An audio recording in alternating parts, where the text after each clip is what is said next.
And welcome back to part 2, guys. We dropped this on Thursday. This is part 2 of the We're Really Drunk podcast. It's Doug Bert Kreischer. I said Doug Bert. Doug Bert. Doug Bert and Kreischer Stanhope. And it is... Yeah, I just got off the phone with my girlfriend who said, I found a ticket to go home. Derek will pick me up at the airport and check me into the Puff unit, which is our mental institution of sorts. Really? And I go, honey, just sleep it off. You're fine. So Doug's going home to take care of Bingo. Rub mud in it. and we just got done eating dinner with my daughters. Yeah. This podcast started at 3 in the afternoon. I didn't say the bad thing. You did not. Oh, I'm so... Dude, can I tell you how fucking amazing you are with children? I hate kids. I really do. You're so good, though. You're so like me. Like, you just are honest. You're real. In a perfect mood, as we talked about. That zone between... 6 and 12 drinks or something. Did you not really know the riddle, or were you playing? No, I couldn't understand the formula of what they were saying. Like I don't know who's on the boat at what time. Did you see Leanne? Did you see? I knew the fucking riddle. I told them the fucking riddle. And did you see Leanne shit all over? Well, no, she started to answer it. Yeah, but she's an adult. Yeah, but your kid went and spiraled out and just started immediately crying. This is so bad. And the best is you were like, and that's what it feels like to step on a punchline. Yeah. That's the worst thing about having openers that are like Andy. We would always battle over, okay, this is in the news. Always something dark, mass killing. But Andy, he's going up first. He's going to get all the meat off of this bone. Oh, whatever the topical thing. We were watching History Channel, all the presidents of the United States, like on a marathon. Yeah. And like Van Buren or someone in a heated debate of mudslinging called the other candidate a puzzle-wit. He's nothing but a puzzle-wit. And I looked at Andy, and he looked at me. I know you're going to fucking use that word tonight before I have a chance, you motherfucker. It's a running joke with this puzzle wit. What a great word. And, this podcast is for puzzle wits. Yeah, if you're a puzzle wit. By the way, you should be already drunk if you're listening to this podcast. And if you don't have stamps, motherfucker, it's too late. They're out. Stamps, man, you're fucked. Get a fucking stamp. It is now. It is now. What is it, 9 o'clock? It's 8:15. You know what? I'll tell you what time it is where you live, listener. It's last call on stamps. You don't have to go home, but you can't mail anything if you don't have stamps.com. This has been maybe my favorite podcast I've ever done. I think it's my favorite podcast I've ever done. I will take a picture. Giving or receiving. It ended with you having dinner with my family, which could not been more under surreal. A beautiful May spring Los Angeles night under a not a tent, an umbrella, like outside. Like a. Your wife apologized for the dry pork medallions, which are the most moist pork medallions I could ever hope to make. She said, "Do you think he didn't like my cooking?" I go, "No, Leanne, he loved it." I ate more than I ever eat ever. He kept eating. She's like, "Yeah, I know, but I felt bad because like I don't cook with a lot of spice and flavor." I was like, no. I go, he fucking loved it. He ate more than the girls did. He ate more than I did. He ate more than the kids. And I felt bad because I was still eating after everyone's done. No, the kids are doing spit takes. We ended with the girls doing. Doug taught the girls how to do spit takes, and then we would tag it. And I wish to God I could fucking post the videos we shot. We can't. I'll just bleep out the names. No, leave the name in. It's all me. You didn't say nothing. What happened to the fire? It's right here by me. Fire? Yeah. So this is the beginning of the second podcast, and it's already. I'll say this again at the end, but it's been so fucking cool having you over, man. There's been such a great, very few podcasts you'll ever do in your entire life end with dinner with your family. It was fantastic, and with a very solid game of mustard hands. Mustard hands. Yeah, I'm sure you've explained that on a podcast. Never. That's a little family. Tell them. It's a kind of like what's the where you stick the card on your head? Liar's dice. Indian poker. Yeah, Indian poker. Yeah. Yeah. I'm sure that's racist. Yeah. Liar's poker. Yes, something like that. But yeah, you all put your hands under the table and you either squeeze mustard into your hands or don't, and then you pass the bottle to the next person. And the kids, both cheaters. Yes. Wicked cheaters. They're so looking. Wait, I was watching you, and then she says, when you go, she goes, "Can I change mine?" Yeah, she already either did or did not squeeze mustard into her hands. And then she goes, "I want to change my bet." Like, oh, you're going to put mustard back in the bottle? Yeah, go ahead, cheating kid. They both fucking cheated. They both cheated. Oh, yeah, okay. Yeah, all right. Hey, that's the podcast. Again, more stuff off the air. Okay. So, guys, One day we'll start the off-the-air podcast when we just want to burn all our bridges. We should. You know what you should do? You know how they have Snapchat? You know what Snapchat is? It's where you send pictures of your dick to people, but it's only up for their 5 seconds. So as they get it, they go, "That's his dick," and then it disappears forever. They should have podcast as far chat. As you know. Podcast chat where you can say it, and it's only out there for 5 seconds, and it's gone. Oh, you mean like back when you could do that in conversation or on stage? Yes, exactly. Yeah. Oh, yeah, no one was filming back then. Yeah. So wait, anything to plug it up front? Anything? I'm gonna do this podcast very different and just fucking very little intro podcast, very little intro podcast. Yeah. He's got a big tour. I can't say enough about stamps. Actually, you know what? Go to the post office. Yeah. You meet your neighbors.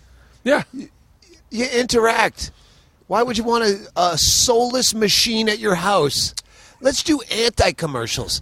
You know what? Why would you do Stamps.com unless they're giving us a bounty to not say, go to the post office? Yeah. It's a timeless American tradition. Guys, meet your postal Stop, workers. wait a minute, Stamps.com, no. Stop, wait a minute, Mr. Postman. He's part of the community. You want him to go the way of the milkman? I don't think so. Go to the goddamn post office until Stamps.com gives us a goddamn check to stop besmirching their name. Fuck Tabasco and fuck Stamps.com. So that's how this podcast will pretty much end. So if you're wondering how we got here, this is the direction we took. Yeah, it all ends here. It all ends here. Enjoy the episode. Wait, what do you got to plug something? Wait, hang on. What? Now we get it. All right, that was the end of part 2 of the podcast. And, yeah, I'm still here. My girlfriend is in a spiraling out fucking mental traumatized situation, and I should really get the Uber and go home. But I'm having so much fun. We're having another cocktail. The girls are in reading. The table's almost dog cleared. Just crushes my heart. She's the laying. Poor fucking dog with the bad hips that are never going to get better. It's the knees. That's the worst. It's the knees and the ACLs. Can you put her on wheels? Oh, they were just going to put her down. But I would do that. But I would have someone else do it. I'm a pussy. She's coming. She's turning the corner. Trust me when I say it's been much worse than this. She's turning the corner, and right now what's holding her back is there's a pin that's holding her ACL together so that it'll heal, and it hasn't popped yet. She's and once so it popped, Rogan. She's with the ACLs. Yeah. She's going into hyperbaric chamber next week. Oh, for fuck's sake. I'm kidding.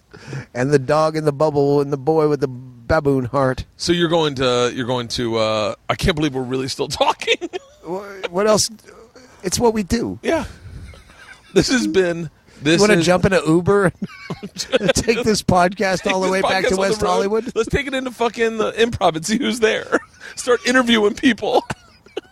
They'd all jump for the mic. Yeah, literally. Fucking just stage time. I see stage time. Did I mention my Twitter and my Instagram? All right, that was the end of part 2. Yeah. To be continued. Let's. When are you back in LA? Let's find a time where we can meet up on the road. I'll tell you what. I'm playing here in August, but I'm here in August. You know what I really want to do with you?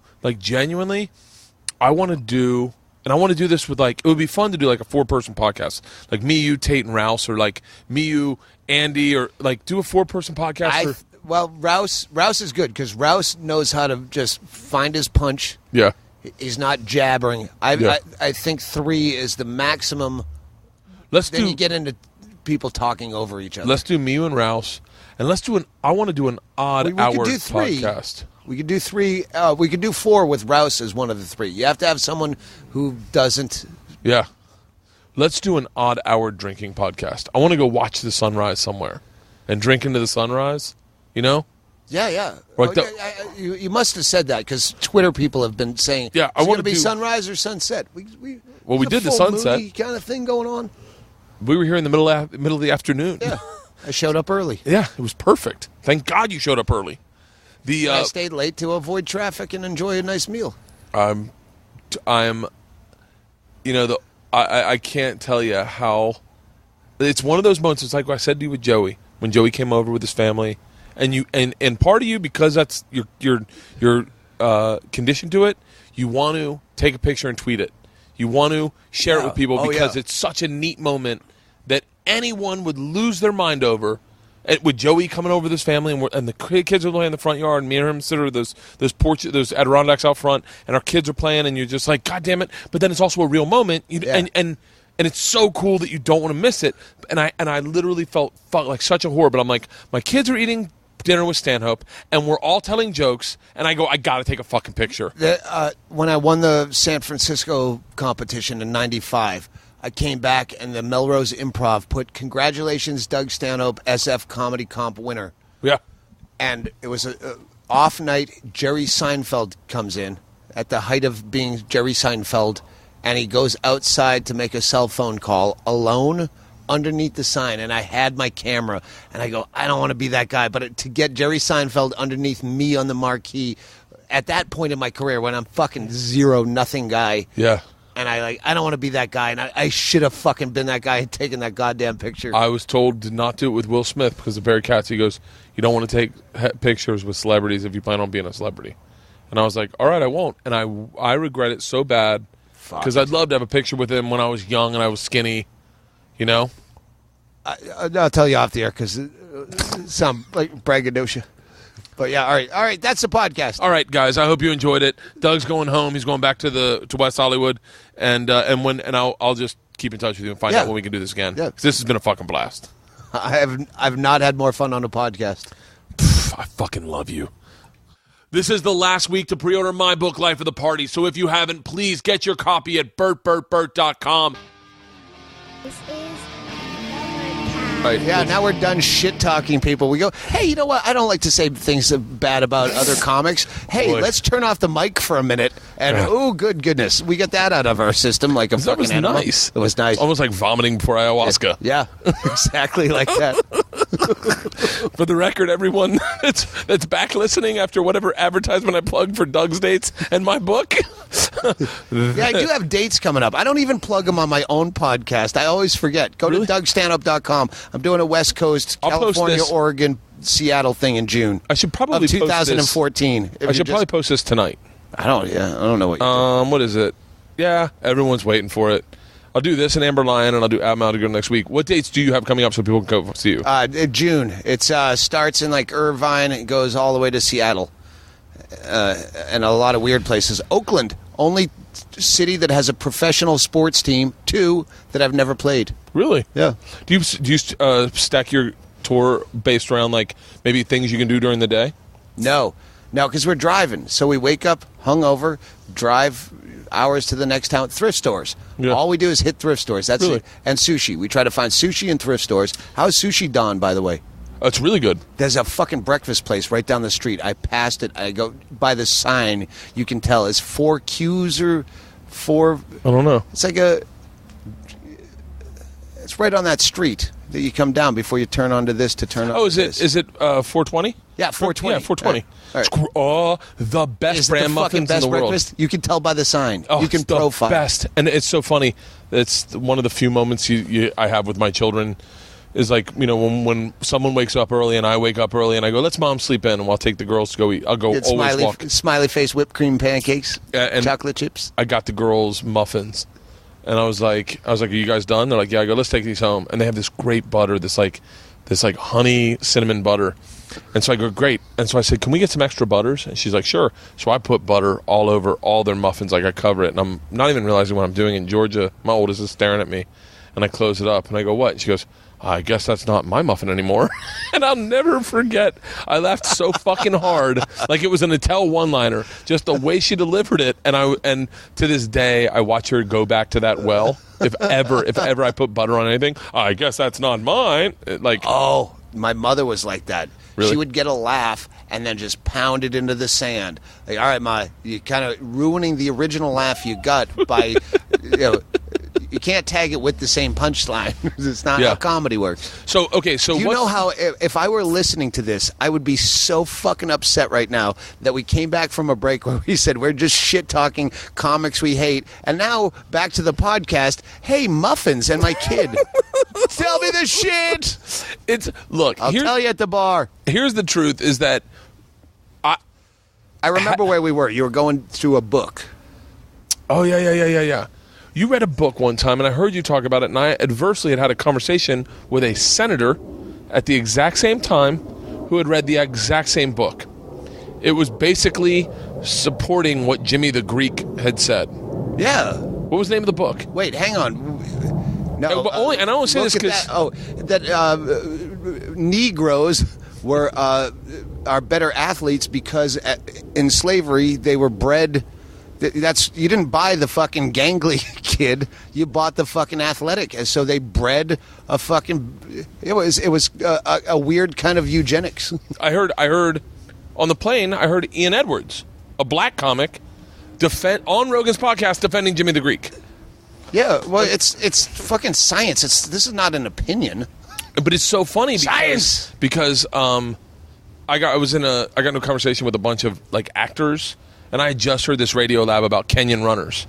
And they were saying, well, that there's no accident that the top 10 guys that have run under 3 minutes and 30 seconds in a marathon are Kenyan. There's no accident that's it. Yeah, because they have to chase down gazelles to eat dinner. Well, no, they were saying... If I could have said that with a straight face. I wish I had remembered the fucking fact now. Because this is what happens. Bill Burr, by the way, owns this as a bit. But like I hear half of something and then make up the other half. Like, I don't have, like, the memory capacity where I go, this is exactly what I heard, and this is how I heard it. But, like, it was something to the fact that, I know what it is. When they deal with pain at a certain age, and that's why Kenyans... By the way, I'm saying Kenyans. It might not even be Kenyans. I don't even know who this is. No, it is Kenyans. Is it? I'm pretty sure. Do you know what I'm talking about? No, not specifically. But I don't know. You haven't said it yet. They get their like 14 or 15. They have to get circumcised. So what they do is they pierce the foreskin with a piece of wood, and then they cut it with a rock. And they put mud all over. I don't know what you're talking about. Mud all over the guy's face, and if any of the mud cracks, which is racist, even for black people, blackface is still racist. I think it's white mud. And so, if the guy... Even dog shit turns white eventually. And so, if the mud cracks at all, then the guy is shamed and he can't get a wife. So what happens to these kids is they become... And you learned this from a book I read? No. But I, by the way, was trying to paraphrase you in this party, and like next thing you know, I just sound like Jimmy the Greek. I'm just at a party sounding like Jimmy the Greek going, guys, it's proven. It's proven. It's a fact. It's a fact. It was like... And those old kids in the hall. I was like, it spiraled, and then I'm like, it was one of those things that I woke up the next morning, I was like, God damn it, man, I gotta stop drinking. So I was so fucking drunk when I was trying to have this conversation. And then I listened to Ian Edwards, and he was like, someone said Jimmy the Greek, and Ian Edwards goes, by the way, I don't disagree with anything he said. And I go, what? Like, that's the first I've heard of that. And then Rogan's like, yeah, it's pretty mathematical. And then all I remember is I had heard you read it in a book, and a senator within the same week say it to me. A senator that I was like, and he was talking about South Florida. He was like, let me explain why the South Florida, like it was, and I've been, and that's why you can't rent a car in Miami. What? And that's why. But it was such a fascinating topic. I think anything taboo like that, and then cut to me going. I'm going to use that in my usual everyday nomenclature. Anytime I have a black person try not to laugh, I go, "Hey, your mud cracked. I saw your mud crack." You're trying not to laugh, but you're mud cracked. You're mud cracked. Oh, fuck. Don't hit me. Hit Bert Kreischer. He's Johnny with the facts. Your mug cracked. I gotcha. You're going to be shamed. Good luck getting a wife.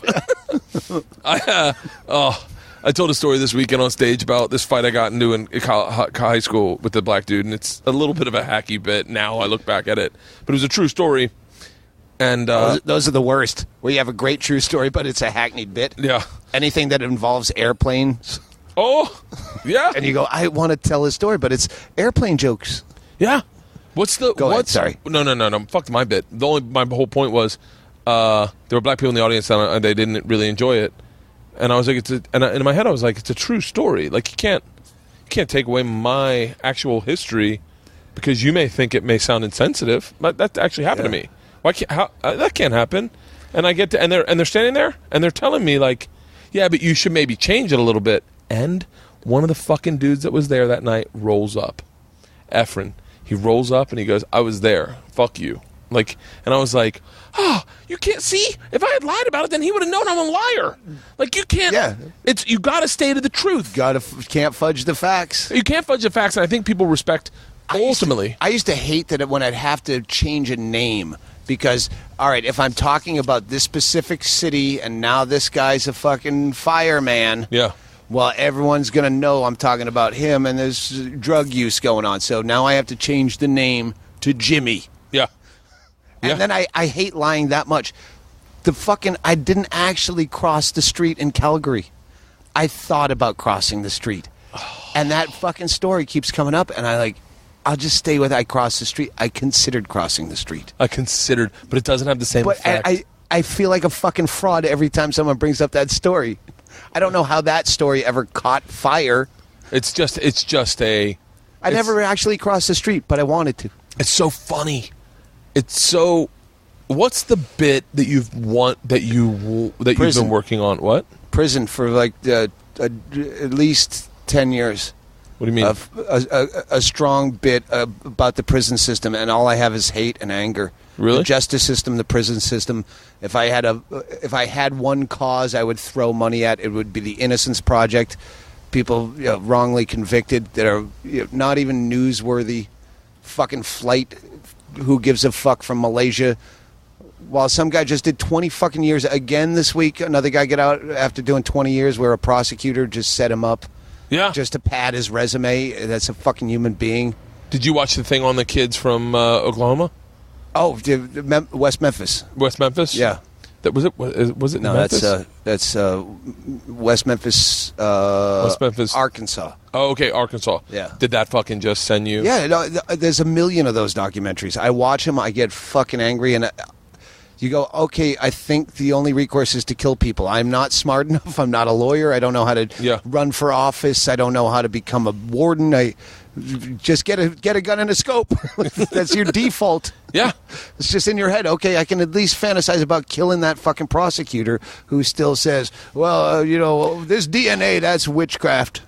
Yeah. So wait, what's your process? This is so stupid. I'm sorry I'm asking you this. What's your process for working on a bit? You wait for that moment where you go, now I see how this can work. And do you write that on stage? At that. Like there's bits I'm doing now that I did kind of in 2004. I know this part of it that's like bonus footage on Deadbeat Hero, which no one's ever seen. So yeah, if one guy has seen it, fuck it. I got to get that bit right. Yeah. Like it's the one thing that I've never done a strong bit about that makes me crazy to this day. Really? I had a bit. In fact, I'll do it now because I say one day I did a bit about jury duty on Deadbeat Hero. Take jury duty. It's the easiest way you can make a difference as a single human being. Voting doesn't matter.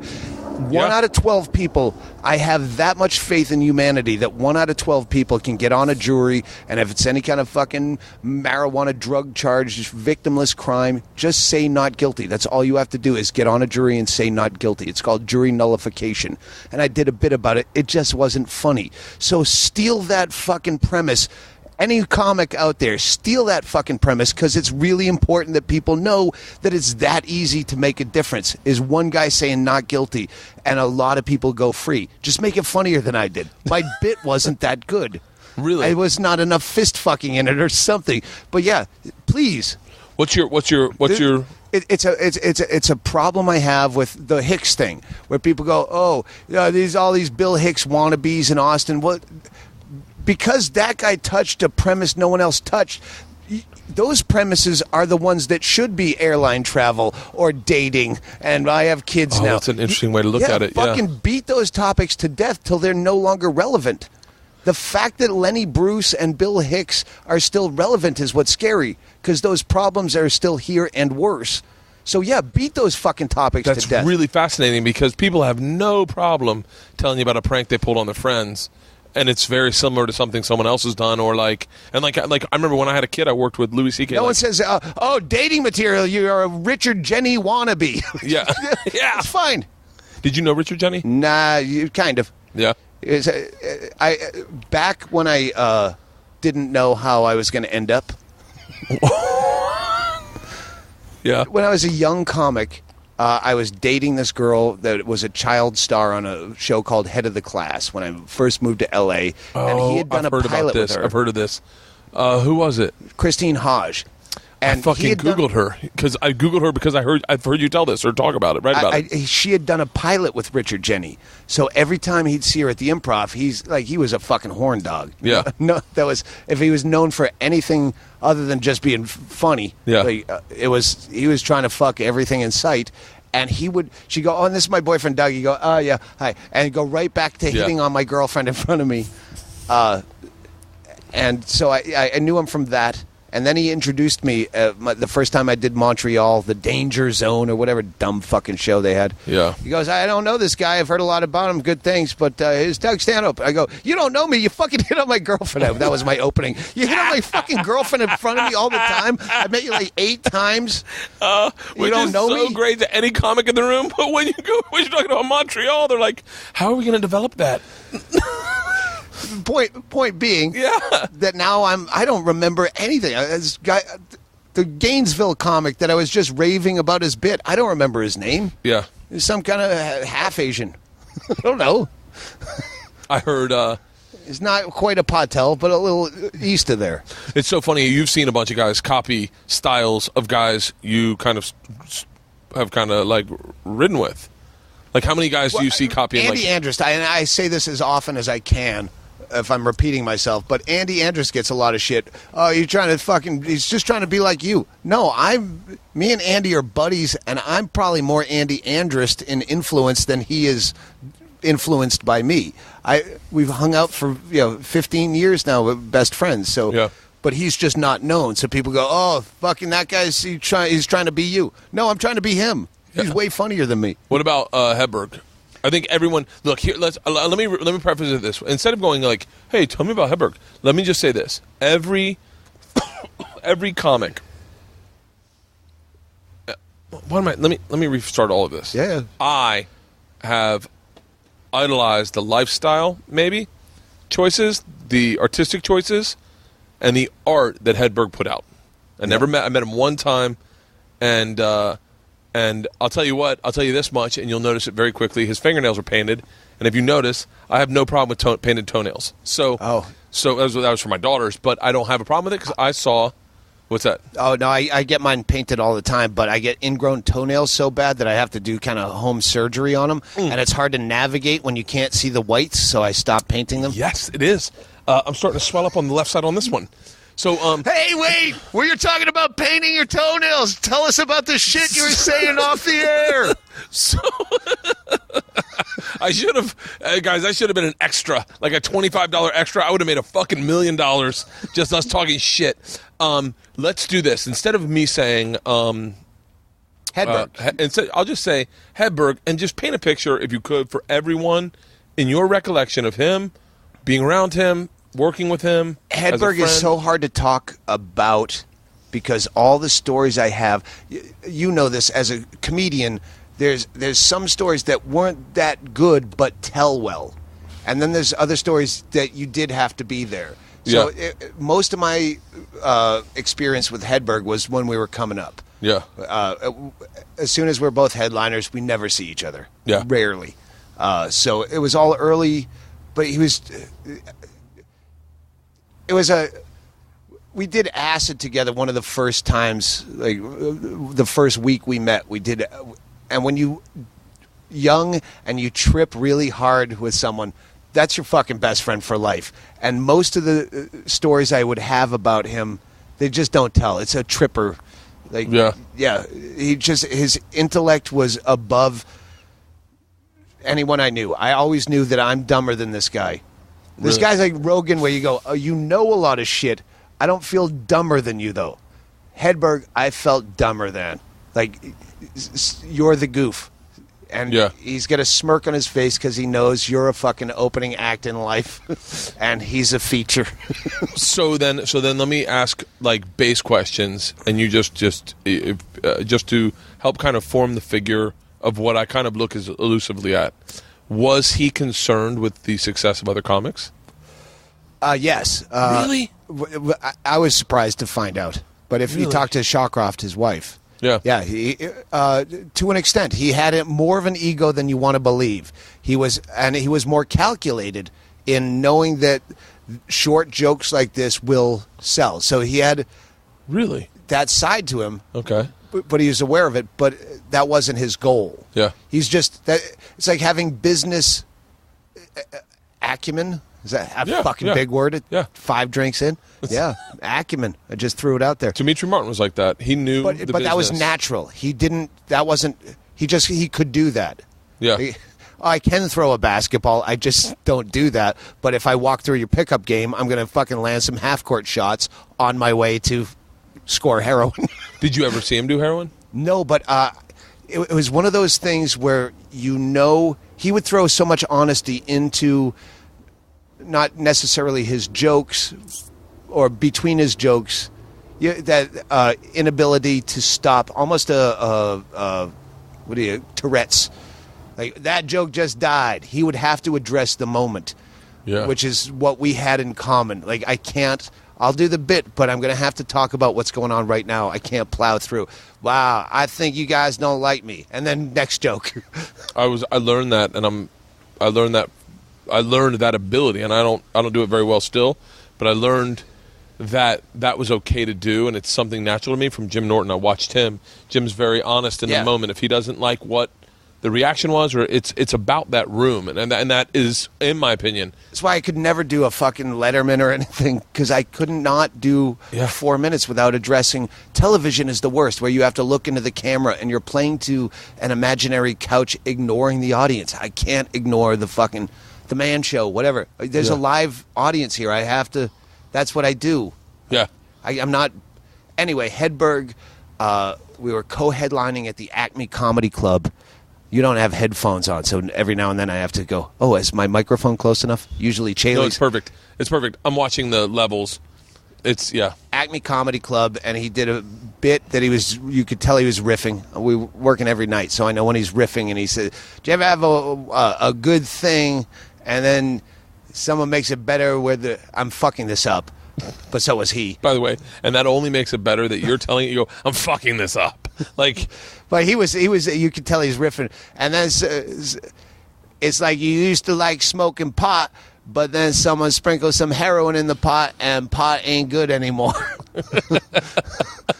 And I like afterwards, and we were doing fucking crazy blow backstage. Yeah, that's the one thing. Ridiculous. That's the one thing I've always heard about Hedberg was that he would. I always thought, like when I was younger, it was like, oh yeah, everyone does coke, which was when I moved to New York, coke was like the thing that we did. Like, I remember pulling out coke at Jordan Rubin's house. Do you remember Jordan Rubin? You know Jordan Rubin? I immediately thought of the producer of the Beastie Boys, but by the way, that's Rick Rubin. You know, he looks like he'd be a Beastie Boy. You know what? Tell the story while I make a drink. So give me the long version. So we do. We're at Jordan Rubin's house. I talked about it with Simon Rex. By the way, we're at Jordan Rubin's house. There's a bunch of Florida State girls there, and they ask if there's a room we can get high in. Now, I went to Florida State. I knew what get high meant. It did not. You would never smoke weed in someone's bedroom. Like, that was disrespectful. You go outside to do it. So I said to Jordan, I was like, hey, you mind if we get high in your bedroom? And he's like, no, I have no problem. So we walk into the bedroom, and I automatically take the mirror off the wall. And Jordan walks in, and he's like, what are you doing? And I was like, we're getting high. And he was like, whoa, whoa, whoa, whoa, whoa, whoa, whoa, wait. Oh, my God, you're doing drugs. And I was like, yeah. And these, by the way, these girls are 3 slamming hot chicks. Fucking, I'll show you a picture of one of them because I can't tell you who she is, but slamming hot chicks. And he's like, I didn't know you were doing coke. And I was like, yeah. And that's one of the reasons I never and I'm not saying that any of the black comics that I hung out with all did coke. I'm just saying that one of the reasons I never really hung out with many of the white comics in New York is none of them did drugs. None of them drank. They were all sober. You go to the Comedy Cellar now, and I feel like I just crashed an AA meeting with a cocktail. Yeah. I used to go down there, and you'd have a few guys that were drinking. Adele would always be at the bar with a cranberry something. Sorry, I sidetracked your Nope, that was the end of the story. But the thing I heard like about Hedberg when I first saw him was like, something. Okay, no, I sidetracked my story. Backstage that night, after I go, "Were you serious about the heroin?" He goes, "Man, I have no intentions of slowing down." Like trying to stop me from doing an intervention. I'm like, I was just asking. Yeah. And then we went back to doing blow and having a fucking great time. That's a real moment, and that's a real definitive personality, and it really puts a fucking stamp on your first joke on your second to last album, where you say, the Mitch Hedberg Golf Invitational, that's not what he was about. And it's interesting when he thinks. For the record, there was a backstory to that. He did enjoy playing golf with his dad. They did it. That was an activity. But again, the bit's already out there. I know you're correcting me, and it's your dead son.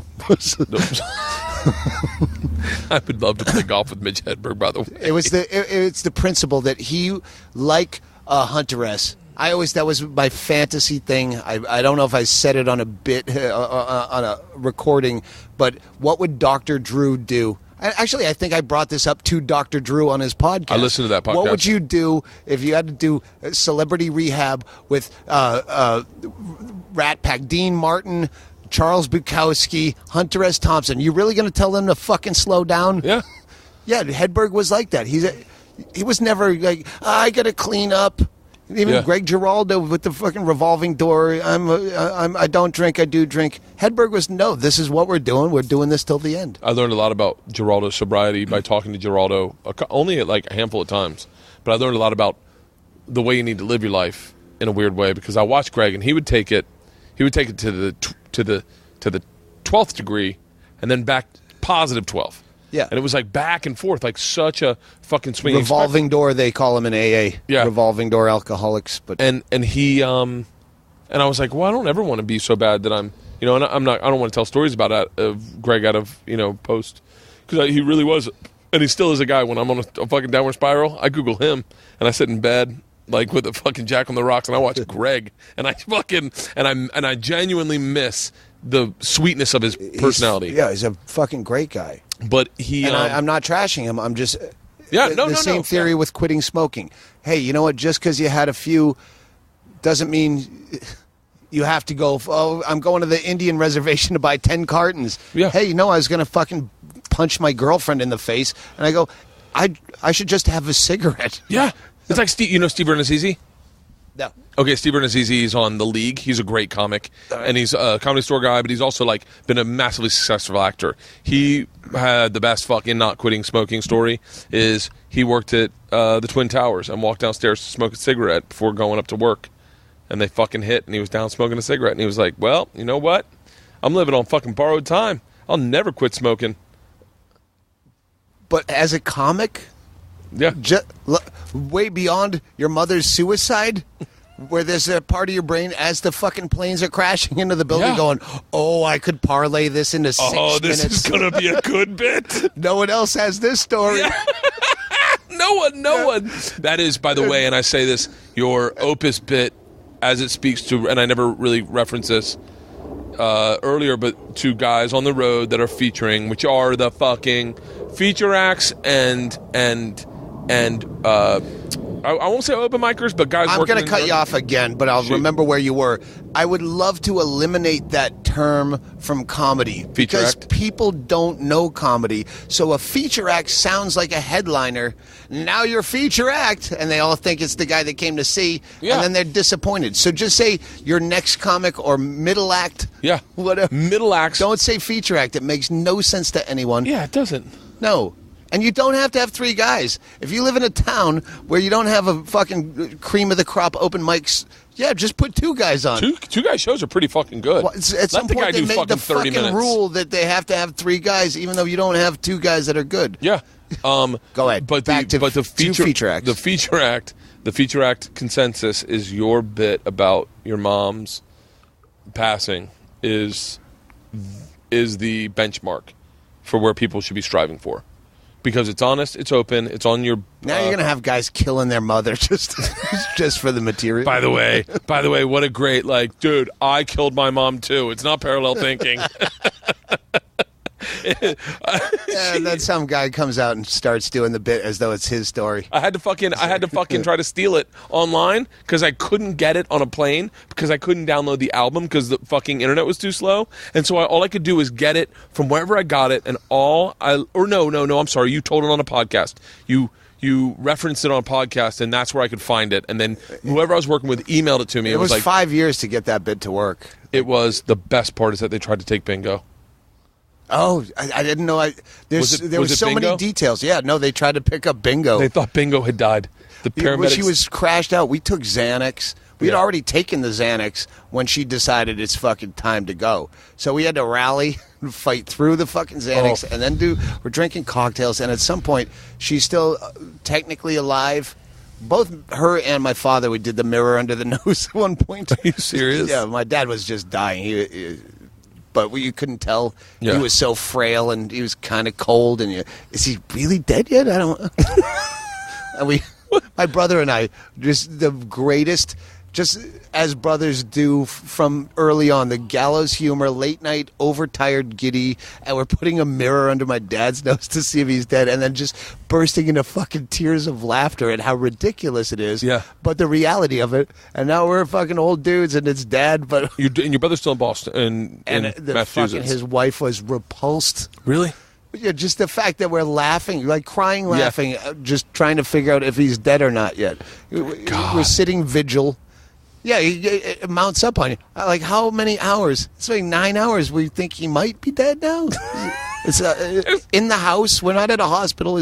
And you share a sense of humor because you're brothers. So what you find funny, he finds funny. Yeah. And you, what a moment! Just that sobbing, snotty tear laugh that is. It's so hard to find that anymore. My laugh, and I only say this because you've said it a couple times, and I can only think of the one time my grandmother passed away a while ago. But I'm already. Let's bring the kids out. Yeah, Georgia, Isla, you were there.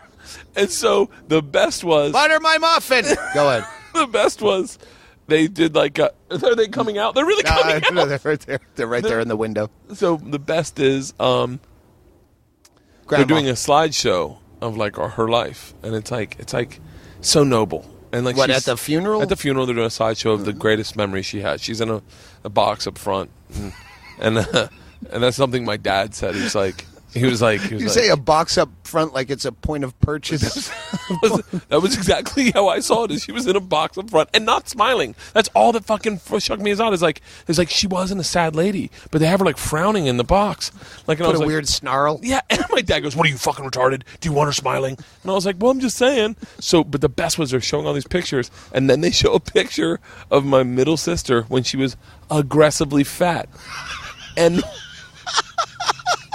Doug, I'm telling you, is that it was, and she's in a bathing suit, and it's like when kids don't know to suck in their stomach, so she's got her gut out, and she's just standing there like neck back, double chin showing, gut out, looks like pregnant, but she's only 10, and every time, and it built every time that picture, because it's on a loop, every time that picture showed up, the laughs got bigger and bigger, and Annie's sitting there. Is she there? Oh, she's sitting right next to me. She's still fat?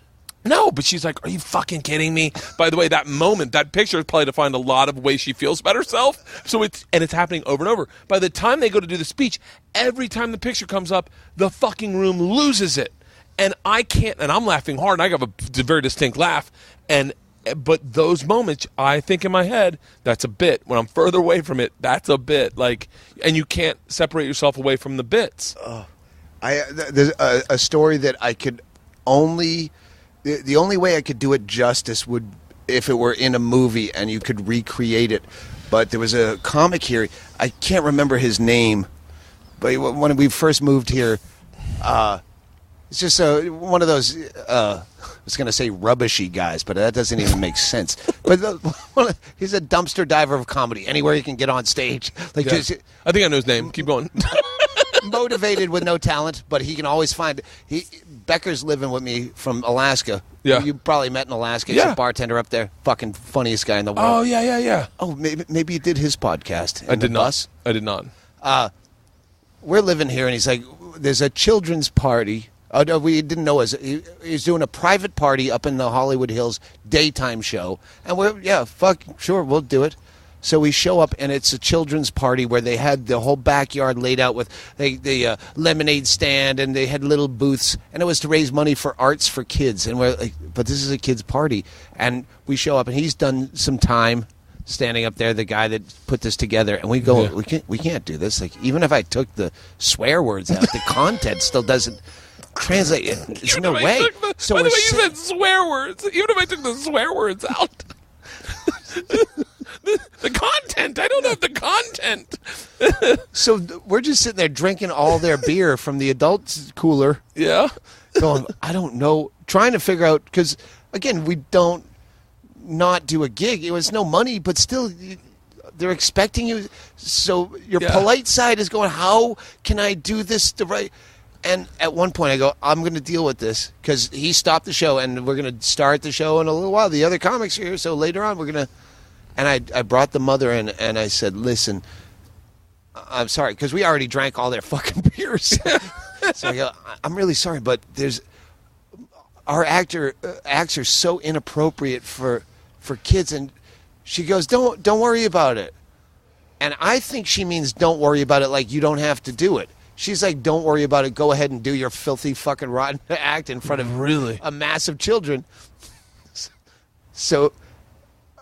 thinking that she's done with it, she walks out and starts clapping her hands outside the house where the stage is, saying, okay, everyone, let's get ready for the show. And I'm like, oh, fuck. And it was, I looked at Becker looked at me, and the guy that was running the show was walking in, and we didn't have to say a word to each other.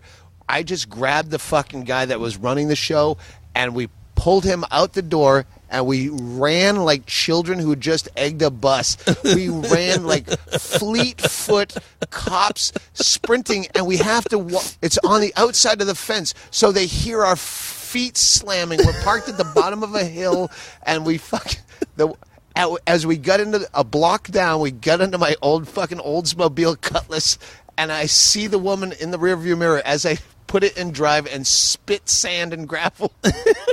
She's got her hands up like, where are you guys she started the show. We fucking like heaving breath, ran for our lives to not do that show. Georgia? This is Isla. Isla, do you have any questions for Doug Stanhope? Do you have any daughters? Do I have any? Sons. No, I don't have any children, and that's why I'm smiling. Do you know what that means? No. Do you want to hear it? This is my new favorite. See, your dad has to work and work just to provide for you, to make sure you have a beautiful future. I don't have kids, so I can just waste all my money on stupid things. Here, let me I can explain have that. cake for breakfast. Let me explain that. So you know how I go on the road to do stand-up? Well, when he goes on the road to do stand-up, he doesn't buy a trampoline. Well, I guess I didn't buy that. Santa bought it. But, like, he doesn't buy the bounce back for the softball. Santa? Yeah. Really? Yeah. Santa loves Isla. Really? Santa's a big fan of Isla, Doug.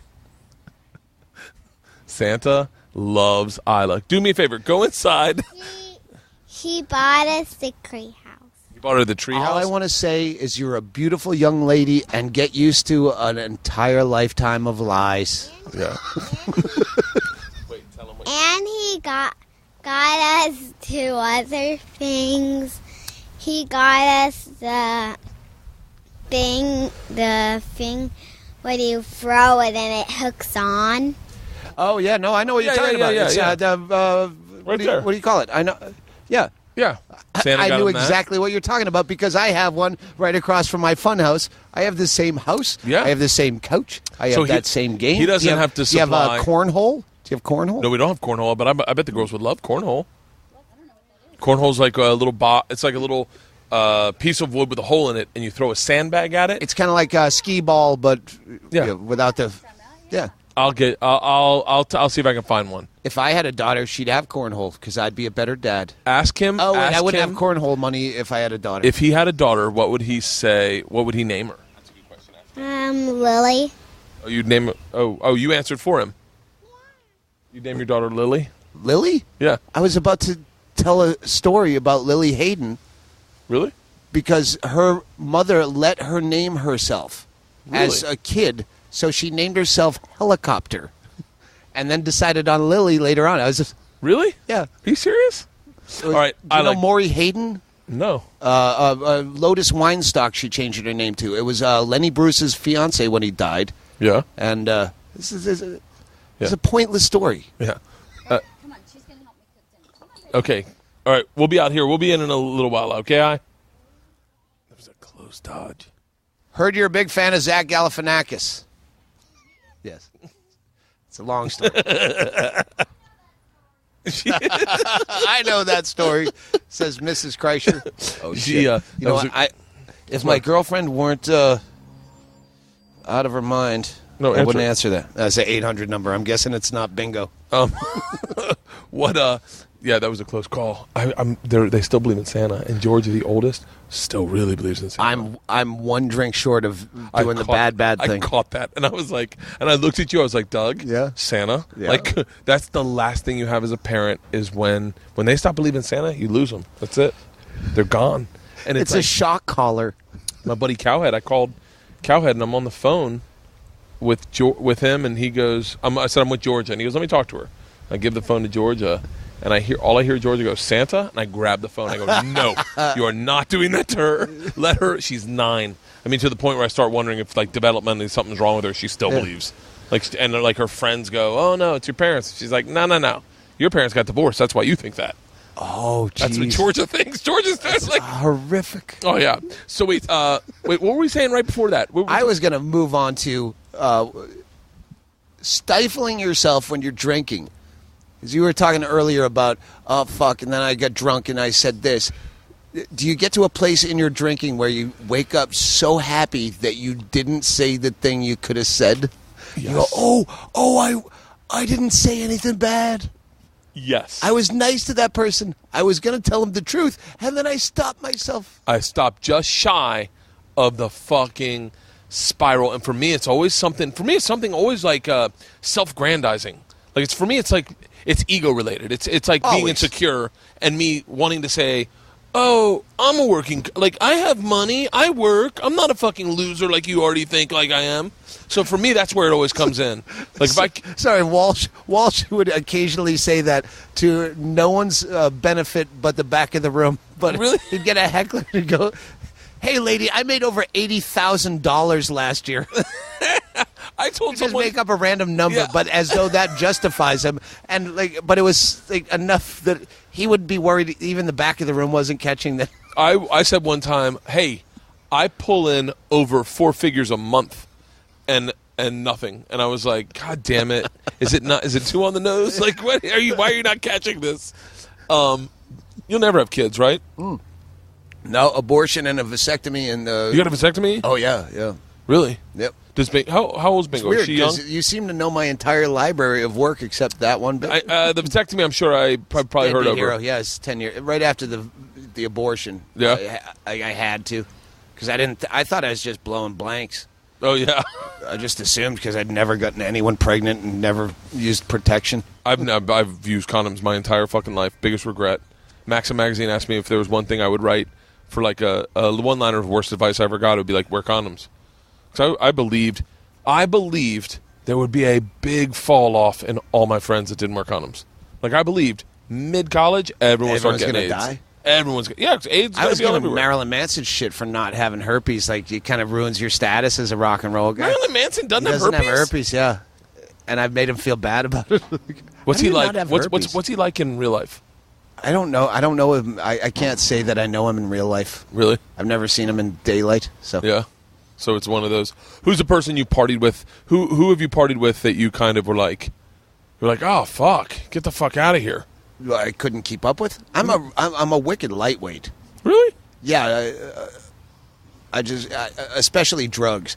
My fucking serotonin drops so bad. It's the reason I don't do coke is that whatever that next day is, I can't deal with. Why I'd never do it, and why I felt so bad walking into fucking Bill Burr's podcast.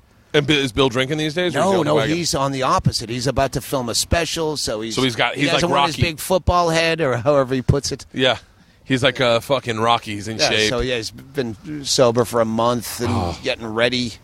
He has ambition still. He's kid sparkles. That kid sparkles. He's writing a lot sharper than distinctly. I'll just say that. But I don't know him.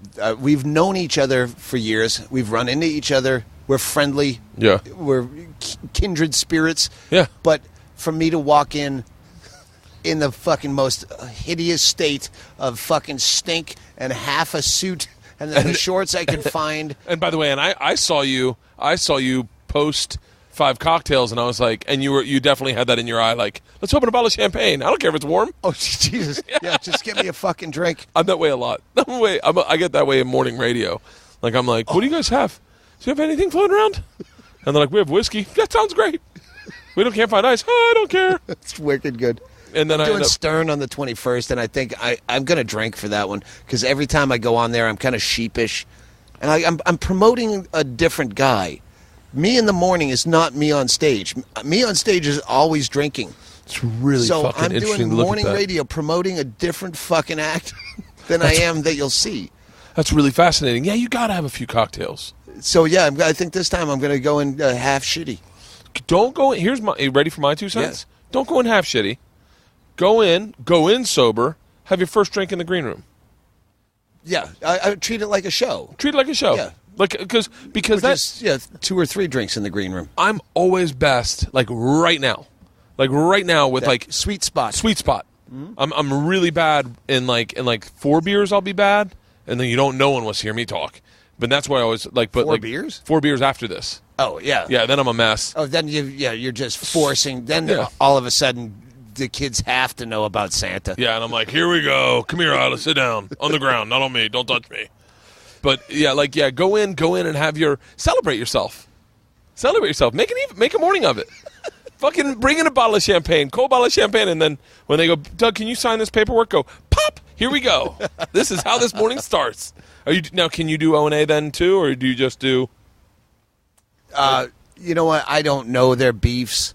Yeah. And I'm so far out of it. I have XM and Sirius, so I listen to them both. Yeah. I called Stern because every time I've done Stern, he wants stories and dirt, and I never have them. Yeah. Because over the last several years, I'm kind of sedentary. There's no more hookers or Again, I feel like the fact that I have a random good blow story from last night is that's a great fucking story. Yeah, and I wouldn't miss the story, but every time I do Stern, they do the pre-interview, and Will calls you up. So what have you been up to? I know what you're getting at, but I got nothing.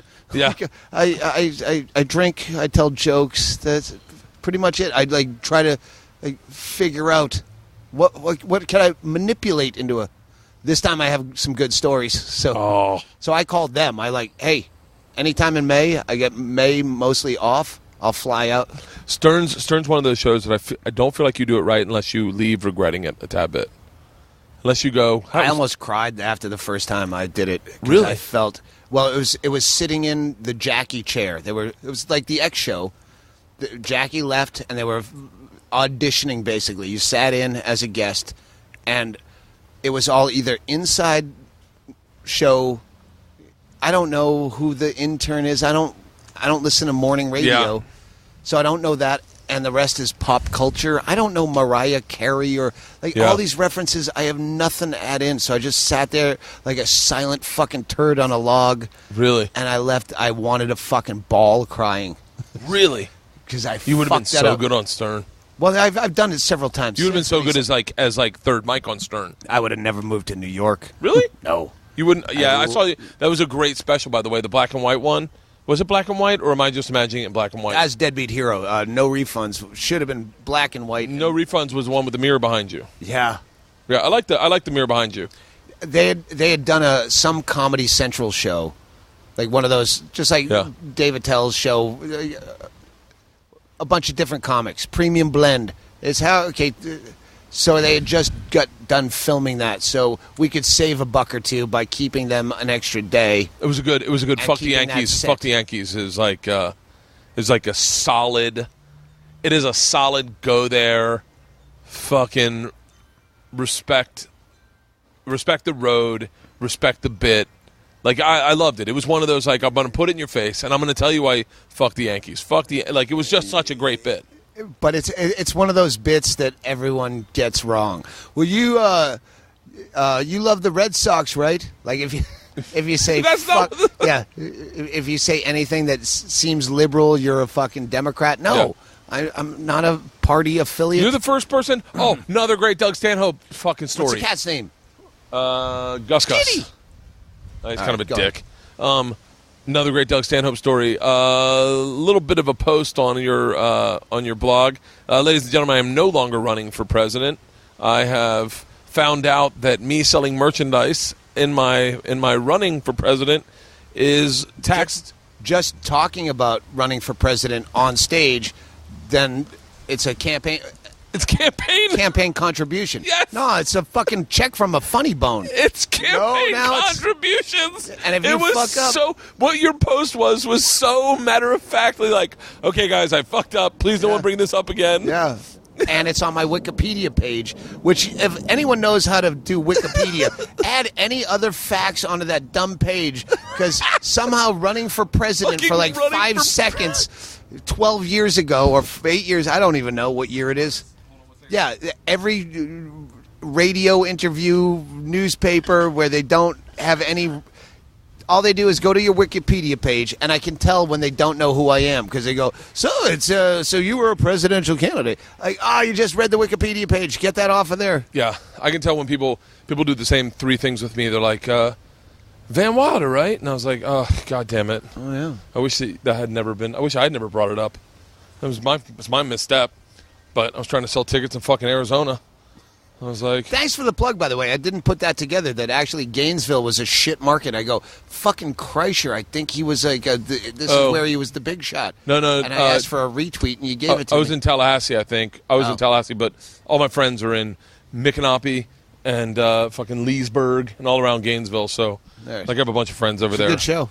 That's where I was crying, laughing, following that comic whose name I don't know. Oh, yeah, the half-Asian guy. Fuck it. I'll tell you the bit off the air. Yeah? If I could name drop him, I would say this is the guy's bit, and then I would torture the bit. Yeah.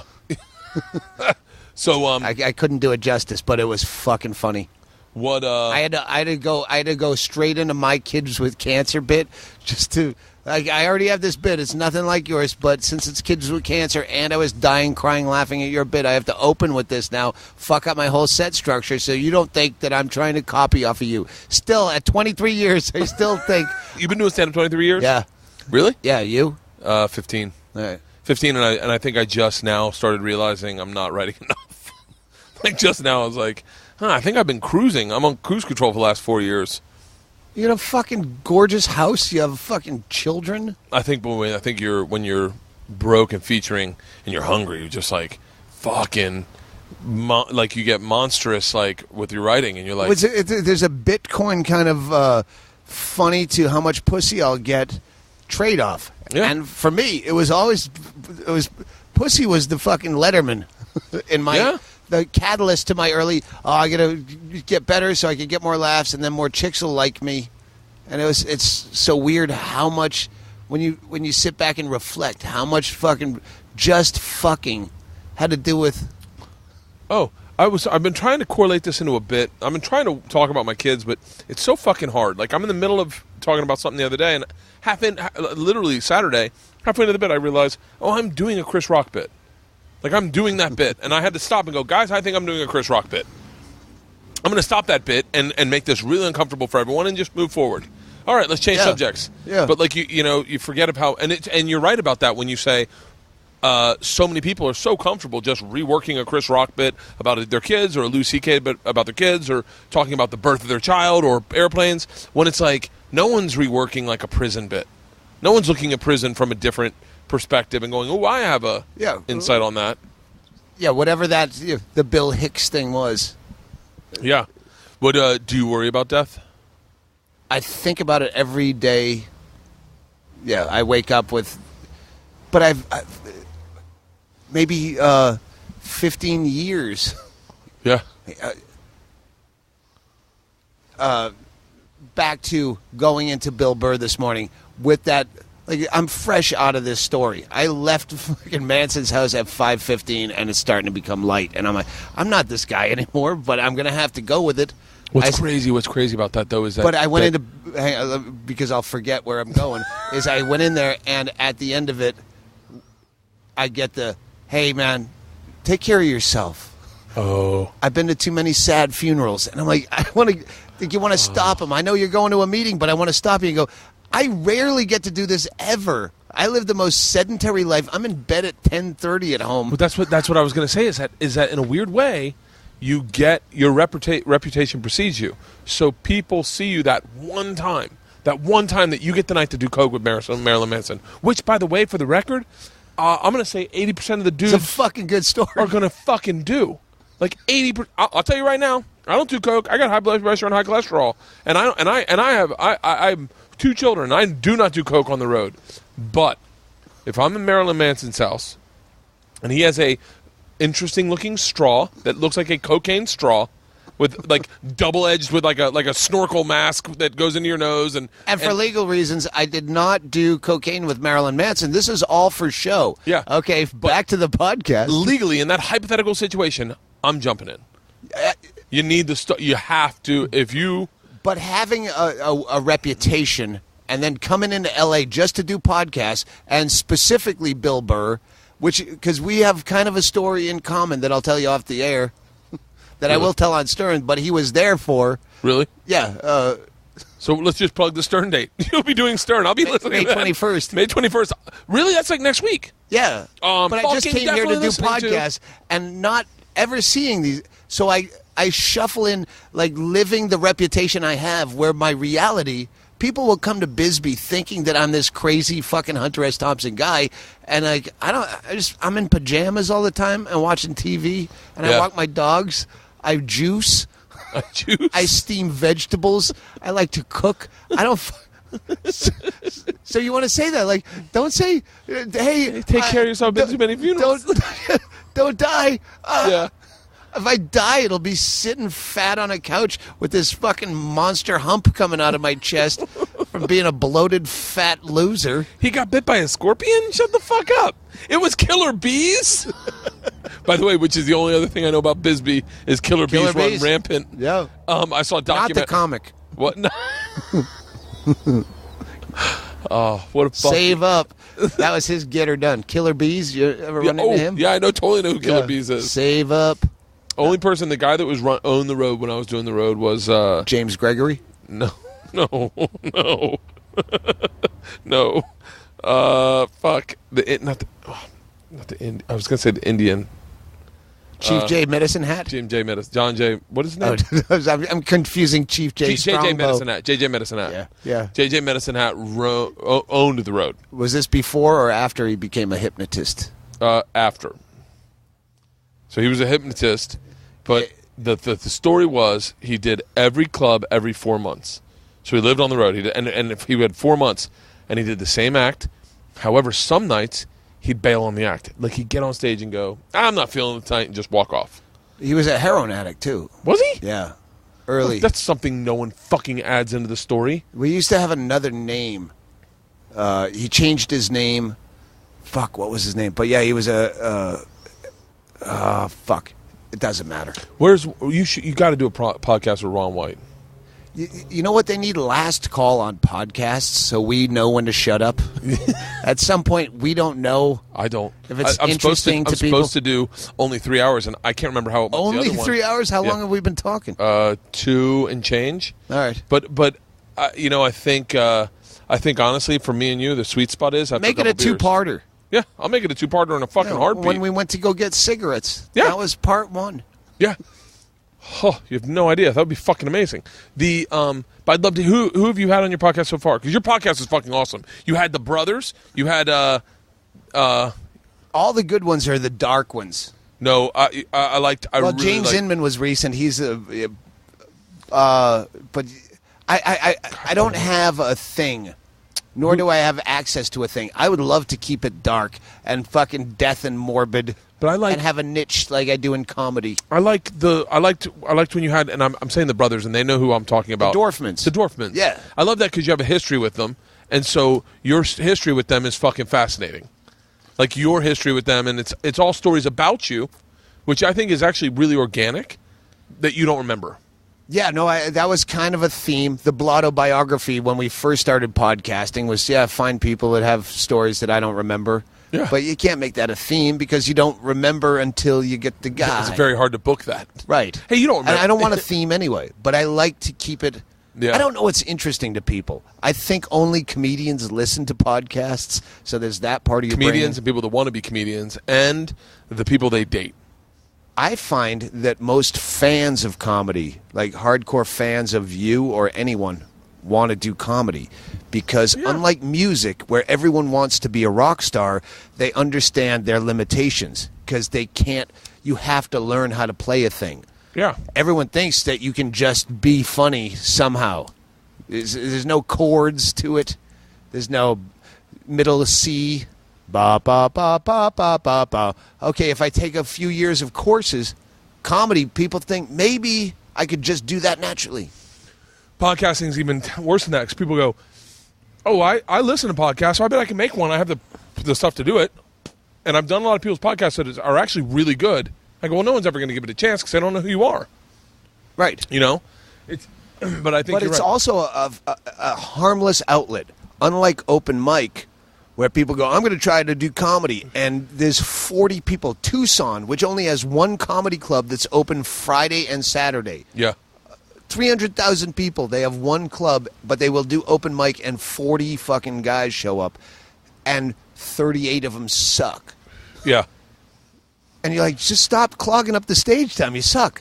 Podcasting, do a podcast instead, because you're getting that. You have that outlet, and you're not clogging up the stage time. And it's out there. You Yeah, can put it out there. it's out there. People want to find it, they find it. Right. Yeah, your podcast, I dig your podcast, although I could have listened to you been doing a podcast for the past 5 years. I fucking hate my voice. Really? Yeah. Oh, you got one of the most recognizable voices in comedy. Recognizable is not necessarily pleasant. No, but it is. A cat getting run over by a train is recognizable. Just saying is all. Am I fucking up your dinner? I feel like No, no. I feel like I explained to Leanne, I go, I'm in town Monday. Randy Quaid in fucking in National Lampoon Vacation. I feel like the awkward fucking weird cousin uncle that showed up. I explained to Leanne, I was like, I'm coming in Monday. I landed last night. I was like, I'm coming in Monday and I'm doing podcasts. And I go, and I'm giving you a heads up, I'm ending with Stanhope. And it's not going to be a pleasant evening. And I say we take the girls to go get pizza at fucking 7. She goes, yeah, but you guys, your podcast starts at 4. I go, that'll be about right. And we started at 3, and it's fucking 6 right now. We still got an hour. Good. So, and then can I come have pizza with the kids? Yeah. I'll get the Uber from pizza. See, once I say the wrong thing, I'll see the look in your wife's eyes where I go, you know what? I'm good with just one slice. Let me get the Uber. P.S. Can you work the Uber for me? Someone just put it on my phone. It's kind of worthless in Bisbee, so I just found out about it. Are you serious? Uber? You called me and you're like, I'm Ubering my way over. And I know. I'm all about the Uber. Wait, when did you get Uber? Because Al Madrigal fucking worked it out. Oh. Well, mine, they put it on my phone yesterday. We've been using it, but my tour, Chaley and Hennigan, they've been doing it for me. So they put it on my phone, and then when I went to do it, it's telling me I'm on La Brea when I'm on Curacao. I'm like, that's not right. And somehow in a drunken state to get to Manson's, I figured out how to manipulate the map, and I don't know how. So today I had Al Madrigal do my Uber to get me here because it was telling me when I was at Bill Burr's place in fucking wherever in the valley. Yeah, it's telling me I was in Hollywood. Really? So he figured it out, but I don't know what he did. Al's one of the smarter fucking dudes around. He has to be. Are you up on all things comedy now? No, yeah, I'm official. Yeah, me too. So are we competing with Death Squad? No one's competing in this business. I don't think Death Squad. I think Death Squad is just Brian now, really. Like I don't think it like the network wise. I don't know how podcasting works. Oh, no, we're not competing. I mean, as far as Death Squad. networks, I think network wise, it's just that's a guy I don't like. Who? Well, again, off the air. Okay. I think no one we mentioned. Okay, good. I think that there's no competing. It's just one of those situations where it's like where do you put your eggs where you want if and when they Chris Chadwick sell it. Not Chris Chadwick. Chris Hardwick. Whatever that Chris is. Hardwick. When he sells it, like where do you want your money to be? And he sold his for $15 million. Sold his what? Like his podcasting network, but it was just him. Like I don't know. I don't really know how it went down, but like he sold his podcasting network for $15 million. So like all the people that were in his network, I'm sure they got a cut of it and got like $100,000. So weird. And so, but what Alan Bill said is we want to do it. It still feels like a goof to me. Yeah, it does a little bit. Well, I don't know. Corolla. We'll see Corolla fight it. Oh yeah. No, he's the one fucking taking the bull by the horns for everyone. Yeah, gonna throw some money his way. Yeah, I was gonna give him do his podcast and then give like a big donation. I used to think I knew Chris Hardwick, but I was confusing Chris Fairbanks and Johnny Hardwick, who I know both of them. And like, I think I know it's one of those guys. Chris Hardwick is one of the two. And then I go, I don't know. And then I saw him like doing one of those dumb shows after a fucking Talking Dead and Talking Bad or Talking I don't know that guy at all. Yeah, it's not Chris Hardwick. Chris Hardwick was on Singled Out. You remember Singled Out? Singled Out was like Jenny McCarthy when like I remember Jenny McCarthy. He was the co-host. Is it MTV? Yeah, MTV. Oh, okay. And then this is not speaking out of school, but this is, I'll tell you, he gained some weight, had a drinking problem, lost the weight, got rid of the drinking problem, and went on to become a powerhouse in fucking producing podcasts and creating content. Yeah. I don't know the business. I just talk into a microphone. Yeah, I think that's the one. That's the Patrice hang your hat ring right there. Is like, I remember when I got my first deal, or second deal, I was with Patrice. He was like, let me tell you why I'm sorry. I feel bad for you. And I was like, wait, this doesn't sound like a compliment. He was like, you don't know what you're doing. You have no foundation. You can't do stand-up. You've been doing it like a year and 6 months, and you think you're famous. But when you fall, that tumble's going to be high. This is exactly what I'm talking about, is knowing when to shut your mouth when you're too drunk, and you need to tell people things. Patrice didn't drink. He'd start with when you go, I should just be polite and go home and shut my mouth. I'll feel so much better about myself. Oh, he started like that. Yeah, he started now. And I remember I was sitting across from breakfast from him, and I can tell you, I remember distinctly, because it was like he took pleasure in eating his breakfast slowly, and like it was like he was being filmed. And he was like, he was always like he's being filmed. Yeah, and he was like, when you fail, and you'll fail, no one's going to come rescue you. You got no foundation, Bert. You got no foundation. What are you going to do? Go back to open mics? Good luck. And he's like, I may be nothing, but you know what? At least I can do stand-up. I got the Cellar. I got the Boston Comedy Club. I can do the road a little bit. I got Amsterdam coming up. And I remember... This is like you were saying earlier. You're asking yourself questions through me. Yeah. He was justifying his fucking open mic existence where he shit-canned TV because he thought, and I'm guessing, yeah, you don't have a TV show. So you're a fucking loose cannon. So he's justifying himself through you. You got nothing. I got comedy. Yeah.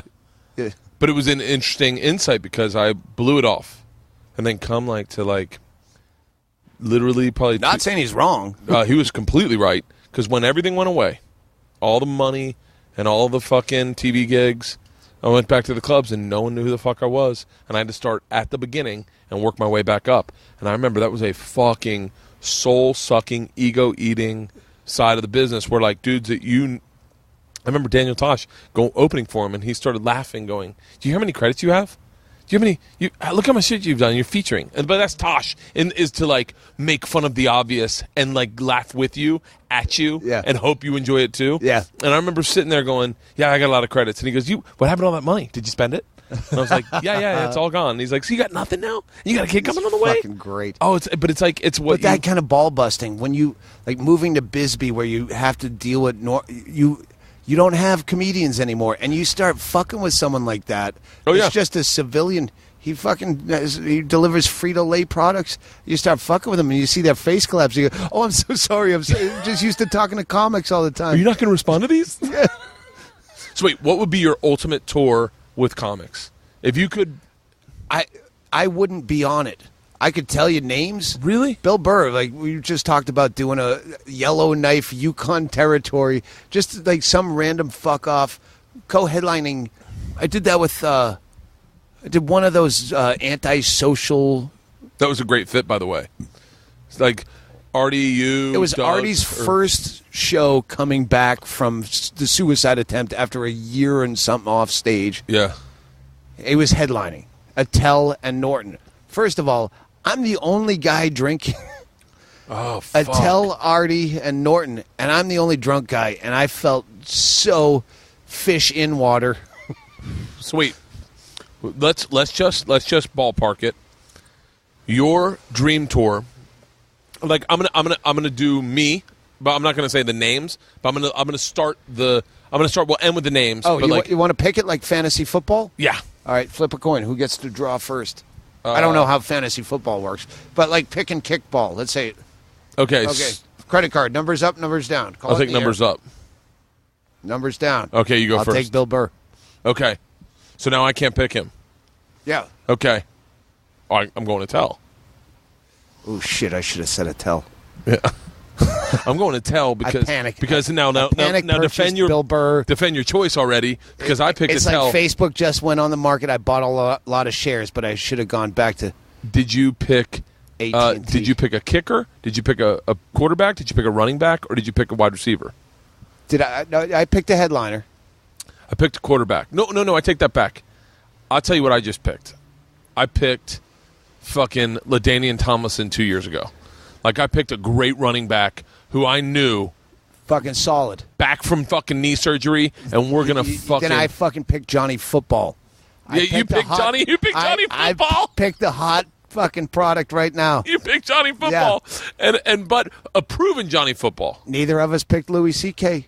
Oh, yeah, he's a Peyton Manning right now. You're next. He's a Peyton Manning. Is that your next pick? No. I'm just saying he didn't go in the first round. He didn't go in the first round. No, he did not. God damn it! I'm going fucking. I'm going down right now. I'm going fucking the up and comer. I'm taking Junior Stopka. Really? Yeah, I think he's a monster. He's got to be groomed. Who do I have? I have Attell. Are you ready for this? Yeah. I'm going a guy selling tickets. All right. I love my posture right now. And by the way, I just matched over yours. The back. I just matched yours. I'm hanging over the back of your lawn furniture like one of those fucking monkeys you pick up out of a barrel. That's great imagery. My pick.